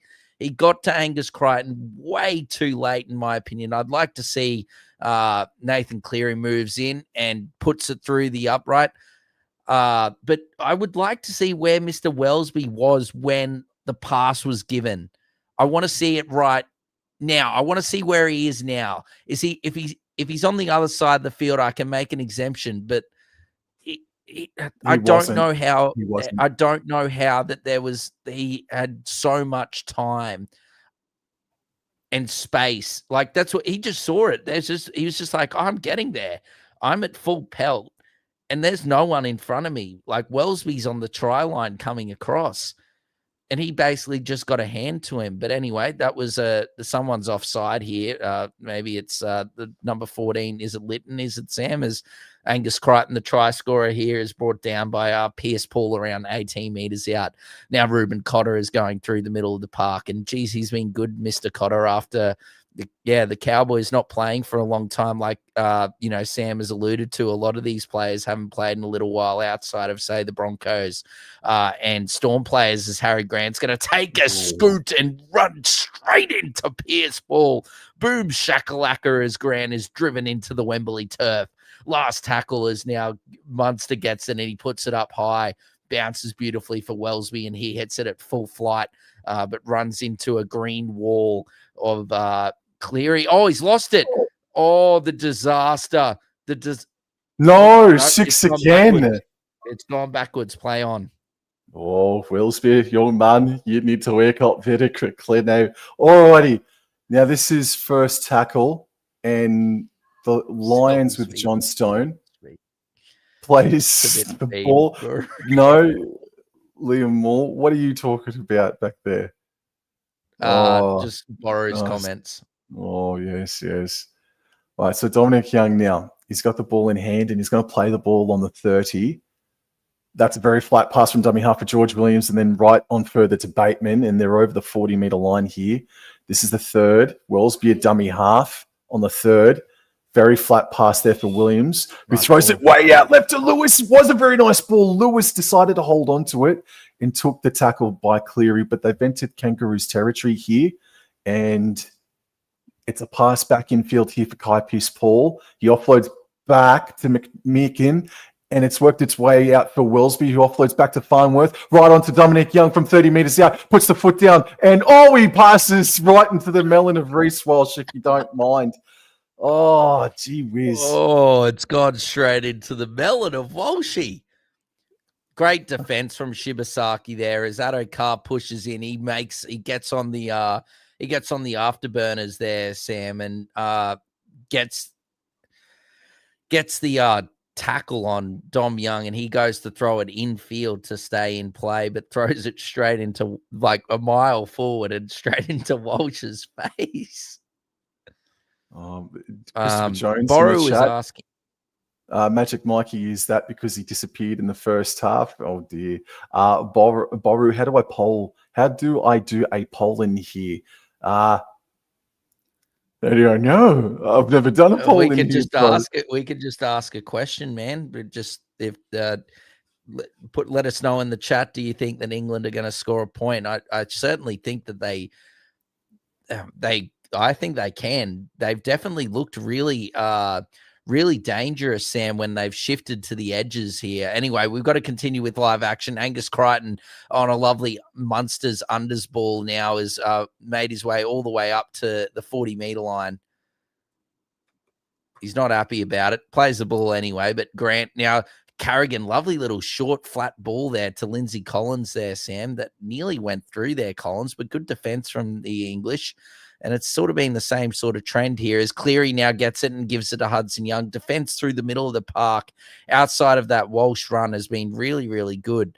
Last tackle here, Grant now gives it to Walsh. She sends it really aerial. Wellesby's pushing through, takes it nicely, and then he's tackled beautifully by the Kangaroos. Just remember 22 meters out, Sam. Just remember, Tom Dearden and Colin Matungi have not been used yet by Coach Kevin Walters, and they could do some serious damage. Dominic Young offloads back to Herbie Farnworth. They are going nowhere in a hurry. Farnworth offloads back now to Trout, and Trout gets over the 30-meter line by a few meters. This is second tackle now. We're 10 minutes into the second half. It's 14 points to nil, and it's a 40-20 attempt by Lytton. Walsh is on his bike. I think that's a 40-20 Dor. Lytton. He has provided some speed, some craft out of dummy half since he's come onto the paddock, bro. Yeah, I think he did. Sorry? I don't know if... Yeah, I think that's right. It should be a 40-20. Did they give him? Yep. It's been given. All Sorry, right. I didn't know what the crowd was going off about, if they were cheering or angry. All right, this is it here for Lions. Lytton feigned to go left, went right, found George Williams, passed on right to Wellesby, right to Farnworth, and Farnworth is wrapped up in a good tackle by Munster. So it's second tackle right next to the sideline, and they throw it way back left in field. Williams first receiver, then back under here for Trout, and Trout is tackled 11 meters away, but they've centralized it. They've set themselves up. What do? It's a slow play the ball. They go left. George Williams, drops the freaking ball, and Walsh has picked it up. Is Walsh about to go 90 meters? Oh, no. Why did he take the tackle, Walshy? Did he not have enough? He did the right thing. He did the right thing. I've got no, he probably could have kept going, but I think he was getting caught. Walsh's speed is off the mark. It's not over a long period of time.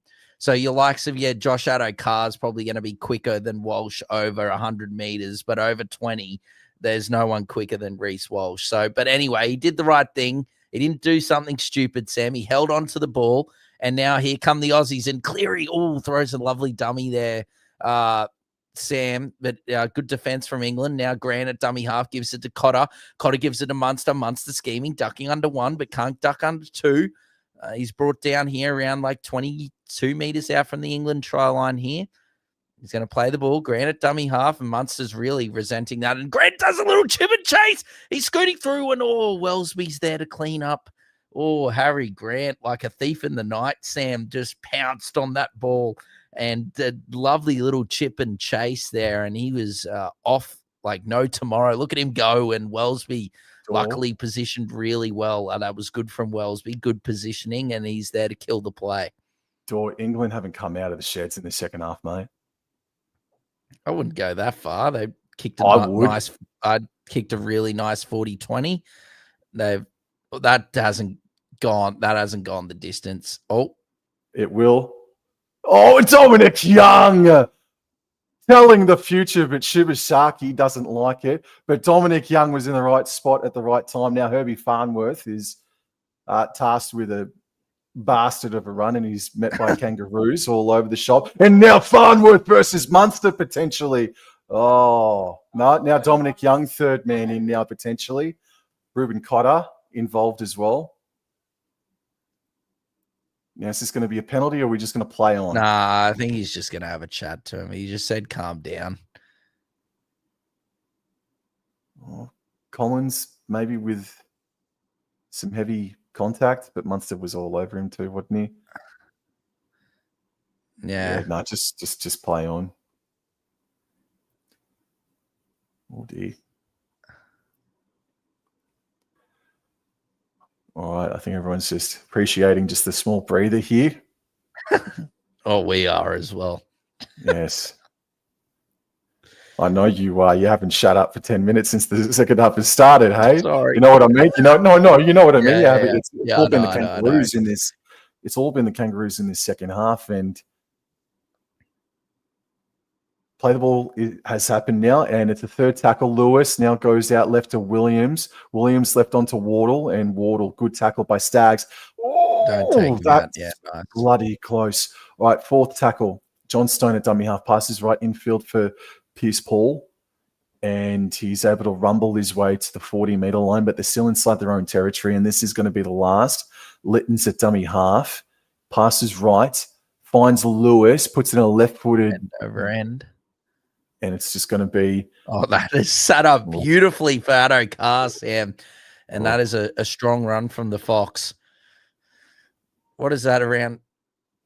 What is that, Sam? Around, 35 meters out. Nawakani Tawase is going to have a run there. And Marky Mark's brought down around just short of his own 40-meter line. Now Shibasaki's going to have a carry. And he's brought down around 45 meters out from his own try line. Plays the ball. Grant now dummy half. Dearden is on the field, Sam, and now gives it to Grant. Cleary, and Cleary gives it to Staggs. Staggs offloads to Hudson Young, and now Hudson Young scheming through. Good run there by Hudson Young, and good work from the Aussies there. Second phase play, it's a killer.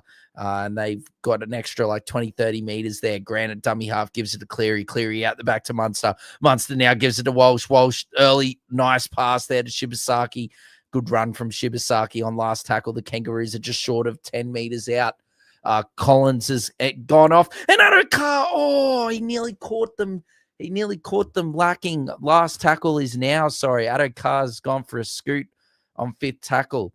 Plays the ball. Shibasaki at dummy half now. Munster. Now to Grant. Now to Dearden. Now to Keon Kolomatangi. Now to Cleary. Cleary ducks under one. Goes to throw the pass with great defense there by Knowles. Is it? Yes, Knowles. Great defense from Morgan Knowles.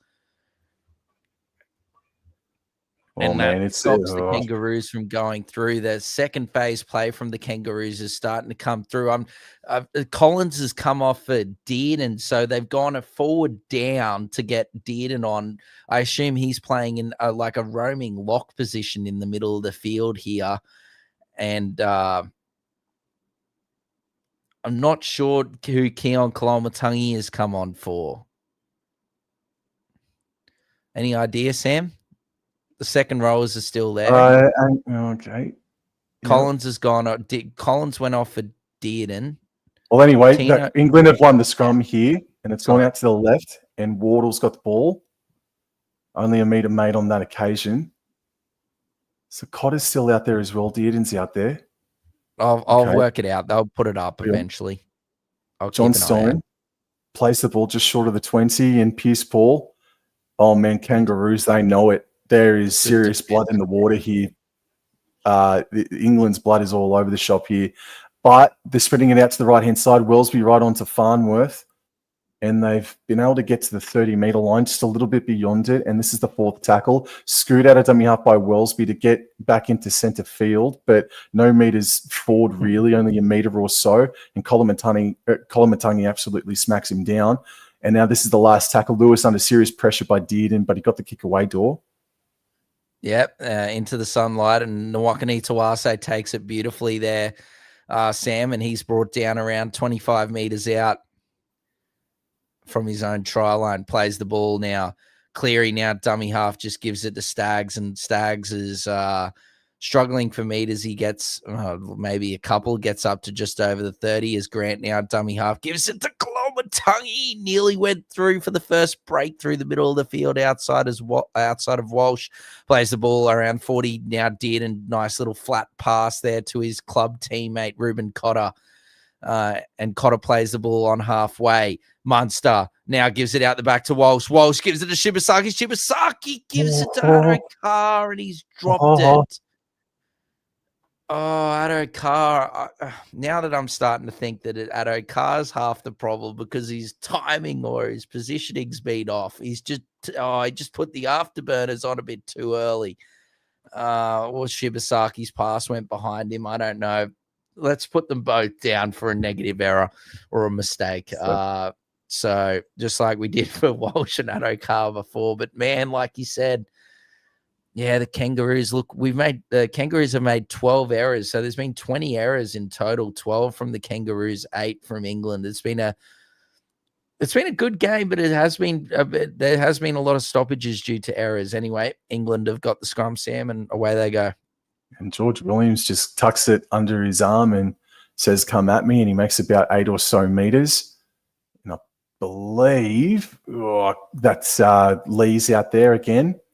And he's got himself up to halfway. Litton is still out there. He goes to the left-hand side. Williams, very flat pass to Pierce Paul, but he's up over the 40-meter line by a little bit. Plays the ball, third tackle. This is Six a ball again. with Lee's. Oh, well, there you go. Thank you. Alrighty, Litton. So huge chance here for England. Litton feigned to go left, came back right. Knowles right on to Lewis, but Munster was steaming onto him. That's great defense. Munster's been really good in this game, man. More so defensively than attacking. Litton scoots to the right-hand side. Was Munster onside? He got taken out by the guy and just dived out, so I don't know. All right, Williams now. Flat ball for Kai Pearce-Paul. Wanted to offload but couldn't. Fourth tackle. They're 8 meters out, left of the post, and Litton goes right for Knowles, right for Wellesby for Farnworth. He puts on the brakes, and Crichton is right there. Oh, and Harry Grant, a big hit in the back of Farnworth. That looks like it would have sucked. This is last tackle about 12 meters out. Lewis, left-footed crossfield kick here for Johnstone and Wardle. Wardle bats it back for Pearce-Paul. Left on for Johnstone, puts in the grubber kick. Oh, what a trap! And pick up from Nwakani Tawase, bro. Wow, who needs Cristiano Ronaldo when you have Mark Nwakani Tawase? What a first touch. Look at this. Johnstone puts it through and he trapped it too. The English fans would appreciate that. That is stunning footwork there from Nwakani Tawase. Holy hell, that's magic from Marky Mark. Who was it? Magic Mikey has disappeared. Well, he's back now, Marky Mark. He is being special as now Colomatungi plays the ball. Grant, lovely long pass to Cleary. Cleary now gives it to Cotter. Oh, the Kangaroos are making some territory now through the middle of England, starting to tire here. Last tackle now. Grant gives it to Cleary, and Cleary puts it up. Huge bomb into the middle of the field, perfectly placed, and Johnstone takes it inside his own 10, and he's going to be brought down just on his own 10-meter line, Sam. Again, man, it's a turn of phrase, but the screws are just turning here, man. The Kangaroos are just cutting the oxygen off to the English, something fierce here. And Wardle, he's gotten himself over the 20-meter line here, and this is going to be third tackle. It's a flat pass there for Lewis. Straight and hard. We beat the first attempt and got over the 30 by a couple. Litton remains a dummy half. He puts in another attempt at 40-20. That's his third. Walsh has to get on his bike, but he's going to get there. Yeah, Walsh has read that one. And here goes Walsh again. Puts on the footwork, but great defense there by John Bateman. Whoever number 10 is just given Walsh a bit of a bit of work on the face there. But anyway, the game's starting to liven up, and it's a penalty. Just as I say, the game's starting to liven up, a penalty. Is that 3-3? Something close to it, man. I'll have a look now. I honestly, I don't think when Grant Atkins referees next week that this is going to be officiated the same way. There would have been multiple more 6 agains called and penalties than what there has been. I don't hate it. 3-2. I don't hate it. 3-2. Oh, and Tino's on and cops one to the melon. Cotter has gone off. A good stint from, Very good Sam, stint. from your man, from Ruben Cotter. I thought he was terrific. And lovely ball from Kalol Matangi there to Dearden, who's caught one there, but he's all right. Tackled there 40 meters out from the England line. Cleary now gives it out to Young, and Young, I think, has actually got better as the game has gone on. Had a pretty average first half for a quality player like Hudson Young standards. But Grant, now lovely little set play here, dummy to Cleary and then dummy to Walsh. But well defended there by England, read the whole situation really well. Walsh now dummy half now gives it to Did, and Did dummies under to Cleary to Tino. Now Cleary gives it to Munster. Munster, lovely offload to Angus Crichton. Oh, and the London Gus bus has gone over again. Oh, the double decker for Gus Bus. 2 of the best at Wembley Stadium this afternoon, Sam. And it is in the 18 bus, points to 0. We trust. In the bus, we trust, Burrow. In the bus, we trust. Wow. And it's a beautiful play. Like I said, Nathan Cleary to Munster, the 7-6 combination there, Sam. As you can see there, there's some extra work there on the face. It's number 10 again. And then Herbie Farnworth wouldn't let go. And then look at this, Cleary, Munster, dummy. And then there's just he's got the hand free. Angus Crichton, quality player, gun second rower. Just there in support, as all good players are. And he's just too good, too quick. And over goes Gus Bus. And lovely header. That's a shout out to who could we say? Maybe a Robin Van Persie. A lovely header from Van Persie there for Angus Crichton. It's 18 points to 0. And Cormac's poll of will England score a point, yes or no, is running out of time for the yes voters, as there is 14 minutes to go. And I was one of the yes voters for England getting a point. But I don't know. I want to know your thoughts, Sam. But I think that as this clash has gone on, should I say, that Australia is starting to get better as the game goes on. Yep. Yeah, you've just hit the nail on the head, bro. Unfortunately, But I don't think both sides have performed well. No, but again, it's some of these players' first contest in about 8 weeks or so. But they had the first set of the second half, England, and they kicked, they chased, and their props right in the middle they had no idea. That's got a Blues jersey. And Reece Walsh made freaking 80 meters. And it's been downhill since. Oh. I don't know who I want to say is my best player for the Kangaroos. Like, Munster's been great. Angus Crichton's been good. Reece, that's just they're going to challenge here.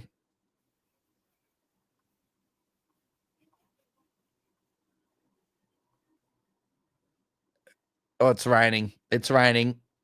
The sun has disappeared. And shut the roof. Bring the roof in. Bring it in.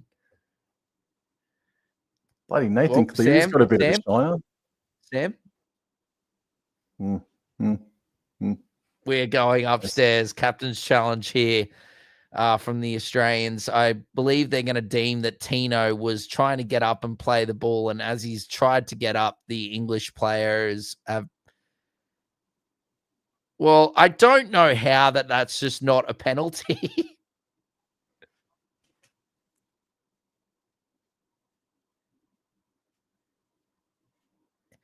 So, It is inconclusive. Challenge is inconclusive. Australia keep their challenge, but the on-field decision will stand. How is it? So England have a really good chance here, Sam. Take it away. Well, 20 points in 13 minutes. It's not unheard of. Yes. Alrighty. So Lytton now waits at dummy half. Play the ball comes now. They're central. They go left. Knowles dummies and nice hit from Tino. They're now about 8 meters away, a little bit left of the post here. They're running left to right of screen. England now Lytton passes right onto Lees, and he's wrapped up there by Kolomatangi and Dearden. They're right in front of the post, the right-hand one to be specific, and Lytton goes left for Williams. Had to reach up and grab it, then put Pierce-Paul back under. And Dearden's right there in Pierce-Paul's face, but he's fending away Pierce-Paul. And he's brought down eventually. And this is fourth tackle now. There's 12 minutes remaining.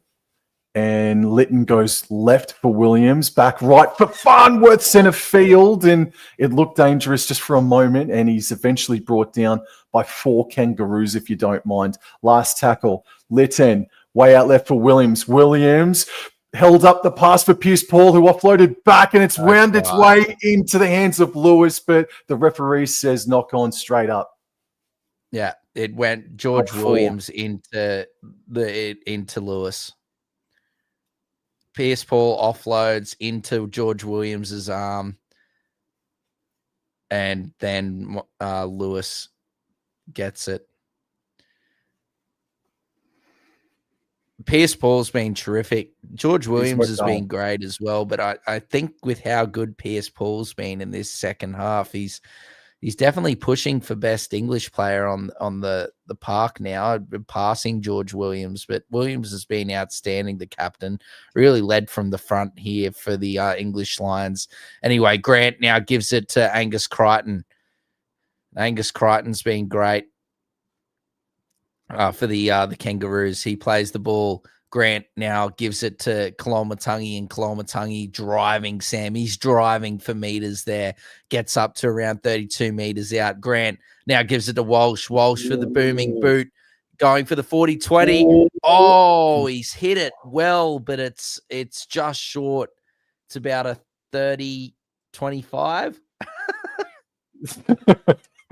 Yeah, I missed it by about. See, there meters. There it is. The offload here from Pierce-Paul, as you can see here, Sam, comes off the arm of Williams and travels forward, and then Lewis grabs it and puts it down. Anyway, England have got the ball, my friend. 10 minutes to go, 20 points to 0. It's definitely been willing. Defense has been stinging. It's definitely been willing, but ball handling, execution, a lot left to be decided. They've created chances for themselves. England just haven't had the execution, the polish. And now this is Walmsley passing onto Williams, out the back right to Wellsby, right to Farnworth, bends away from one, keeps the ball alive. Angus Crichton, the Gus bus comes in and collects the pill. No. Herbie. I know you need to score points, but that was a real low percentage pass. There's been a fair few of those actually this afternoon, Sam. That's just such a low percentage pass. There's barely anyone there, and it's just Anyway, speaking of no one there, Hudson Young's just made about 20 meters. The English line was stuck in mud. As now Young plays the ball, Grant now gives it to Munster. Munster, little dummy there. Cleary, beautiful ball out the back. Walsh gives it to Shibasaki. Shibasaki gives it back infield to Reece Lightning. The Wembley toilet water is beautiful. And it is 24 points to 0. And Reece Walsh has got his double. Everything's happening in doubles here at Wembley Stadium. We've got the Gus Bus double decker, and we've got the Reece Walsh double decker. Double drink from the Wembley toilets, and it is 24 points to 0 with the kicks to come. And who was it that said they had a Walsh hat trick? I think it was Clancy. So he's been wanting one more. Yep, here he is. Speaking of the that is beautiful. That sweet, sweet Wembley toilet water. Oh, that is lovely stuff, Sam. 24 points to nil. The Clive Churchill medalist is wreaking havoc, man. I got to give props to Nathan Cleary there. That ball from him was incredible. Like, he took it all the way into the line, popped it with enough flight and loft that it hit, I think it was Walsh or Munster on the fly. I think it was Walsh, but it was beautiful. I'd love to watch it again. Cleary's cramping. Someone come and kick it for him. Can the referee kick it for him? Conflict of interest. Do you think Mary Fowler could be in the crowd this evening, or is Manchester City? I know there's a high possibility, bro. If they're not playing, there's about a 99% chance of. Let me do some recon, bro. All right.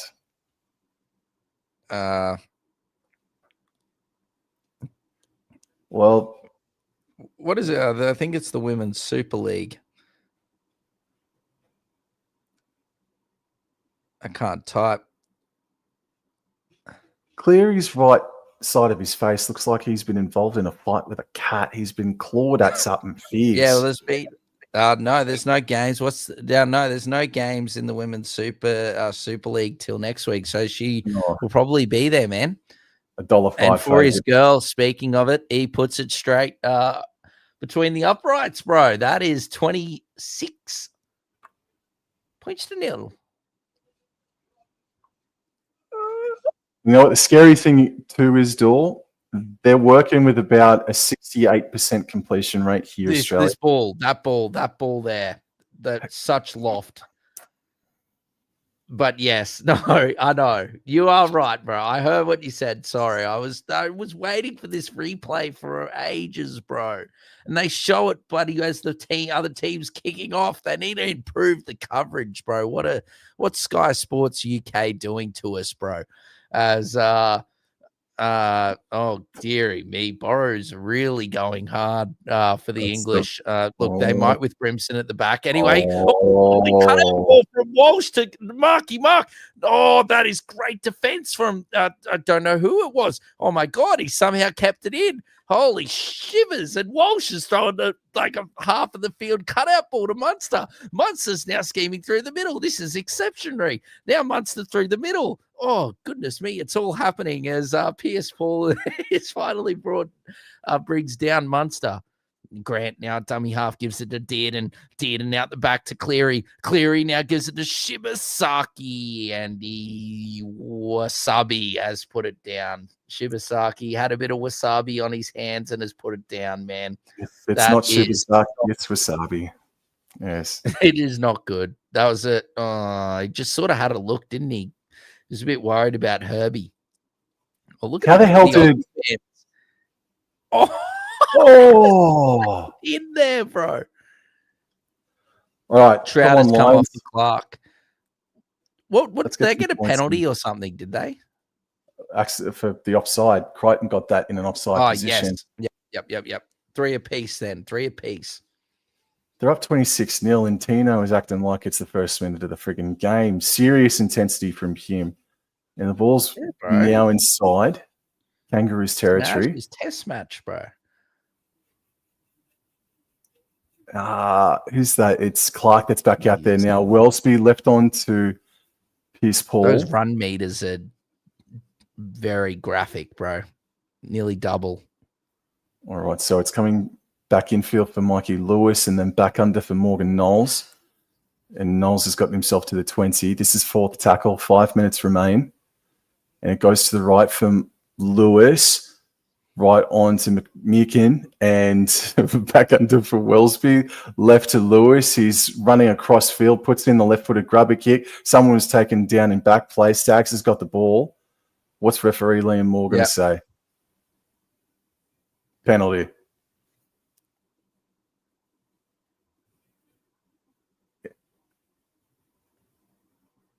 Yeah, that was, you said graphic before. That was pretty graphic. I wouldn't have challenged this. This might see Nathan Cleary go to the sin bin because of they've challenging it rather than it just being a penalty. Do you agree? because I think that's pretty damning, very graphic. Well, if you said that, if you said that Lytton deserved or was on the precipice of going to the sin bin just before half time for that early tackle on Reece Walsh, well, then Nathan Cleary will be freaking suspended for something like this, man. Well, no, you know what I mean? Lytton, bloody, I know what you mean, but he's looking and oof.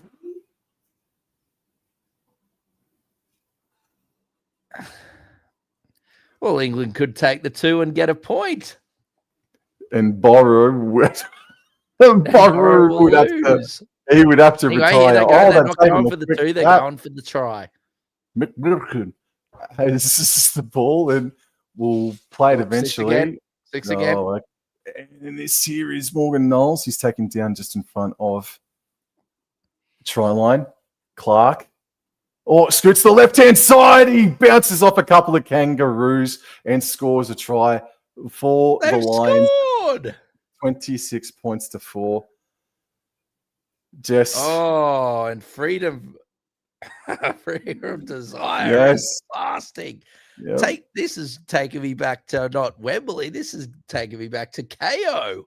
Oh, did Herbie bring his music over here as well after the Dolphins scored a try, bro? This is the song they play. This is the song they play, man.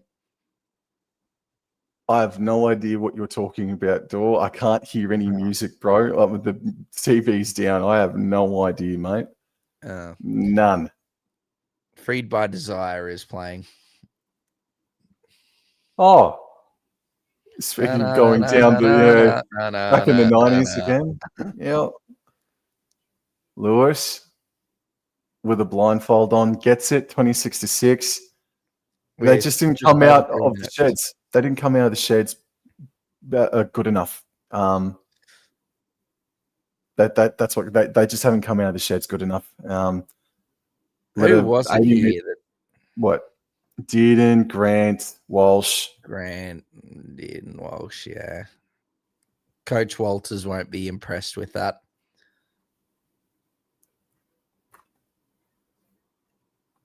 Clark's only been back on paddock for a couple of minutes. Alrighty. Well, to the 9-odd people that's still with us, thank you very much. It's 1:15 right now here in Queensland, 2:15 in New South Wales. It's beautiful. We be the real ones, mate. We be the real ones. Walsh has just put the ball on the ground. There's no tee. Alrighty. Anyway, captured there by the Lions. There you are. And McMeekin has the hit up. Man of the match. Well, there you go. There you go. Lions have got the ball and they've gotten themselves to. What's happened here? There's a scrum of jersey grabbing. Colin Matungi's involved. Grant's in there. It's Carrigan versus Cotter's in there too. Munster. I thought there was a streaker or someone had gone on to the I think Walsh was the man of the match. Tino. Pointing. Yes. Yeah. Yes. This is just what we want. This is lovely stuff, Sam. You look half asleep. You need a wake-up call, and this is just what you need. A nice little spicy verbal with, you come here. I can't wait for this next hit-up. Make sure the coverage is live for this hit-up. Someone's going to get rocked. Yes, here we go. No, why is Tito at market, Sam? Yes. Come on, mate. Yes, here we go. Yes. All right, nice scoop. Yep. Up to halfway. This game has deteriorated, hasn't it? Darryl Clark now plays the ball. Lytton goes left for Lewis, left on to Wellesby. I hope AJ Brimson. Man possessed. I hope AJ Brimson's been ironing his jersey, mate, because he might be called upon next weekend. Holy smokes. Wellesby plays the ball, comes back infield for Lewis. Last tackle, puts up a big kick. A big kick in Reece Walsh, a big leap, and a nice catch. They like to grab the other player's head, eh? These English players. Anyway, great take there, like you said, Sam, from Walsh. And Nwakanitawase has brought it up over the 20-meter line.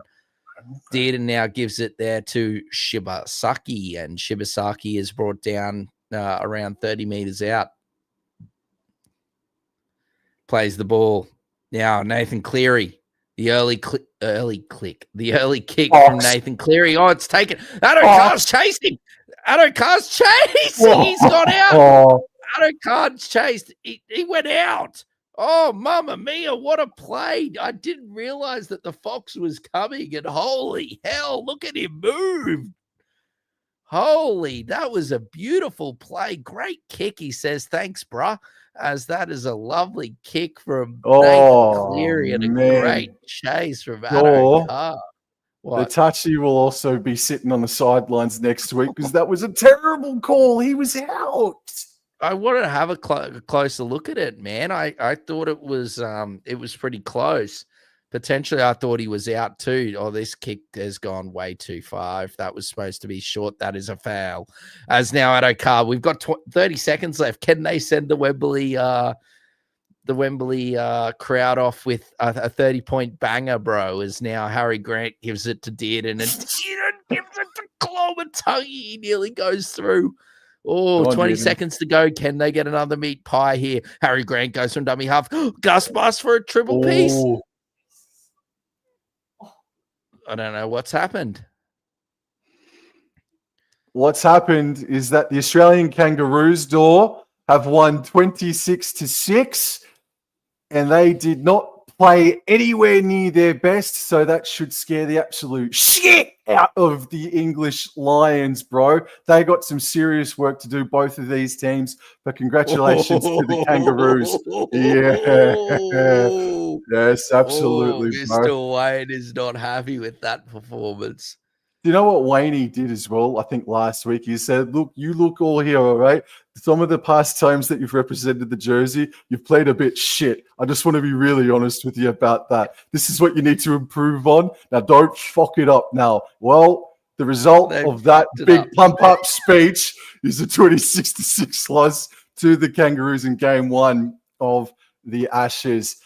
Reece Walsh, man of the match. I have no complaints about that. I think that is bang on the money, but a special shout out to Cameron Munster, I feel. But to be fair to the English Lions, George Williams and John Stone were some of the better players. Kai Pearce-Paul worked very hard as well all throughout the game. I think, how do you see it, Dor? Is that about how you see it as well with the players? Yeah. George Williams and Kai Pearce-Paul were the best two. Herbie Farnworth, I think maybe third there, but he had a few mistakes in him. But I think that George Williams, Kai Pearce-Paul, the best two for England. Look, their hookers weren't bad either as well. I'd probably add both their hookers in. I don't know. Clark scored the try, but I think what was it, Litton or whatever was probably Litton was the better. There was the better one there. Had some good 40-20s and a bit of spark out of dummy half there for the English or Knight Clans. And then for the Aussies, I can't argue with Reece Walsh being the man of the match. I thought there was some great performances from Cameron Munster, Angus Crichton were probably the next two best, I think. Yep. But the question I have is, like you said, look, Australia didn't really play that well. Nope. And still they were a lot better in that second half. But my question is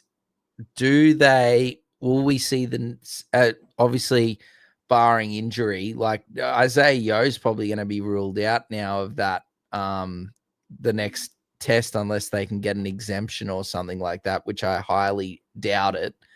Yep. So that could see like Colomatungi maybe start at prop, or someone else start at prop, and say Tino start at lock or Carrigan start at lock. And then might see like Lindsay Smith or someone come onto the bench for the Kangaroos. Do you do you see any other changes being made? Like, was anyone really poor tonight in your opinion, or? It depends if Kevin Walters wants to rest players. Like we've got PJC who's in the chat here that's asking or demanding that Mitchell Moses comes in. So I mean, maybe I no. think that happens. I think that happens if we're up 2-0, like so for the last test. Then you'll see the guys that haven't played, and then they might, like, say they give Walsh a rest in the last one, and then Edwards would play in the last one, and or you give Cleary a rest and you play Moses or Munster, vice versa. Yep. But I don't think that they're going to be going their best team for these first 2 matches, I believe. For England, I don't really know the whole squad. No.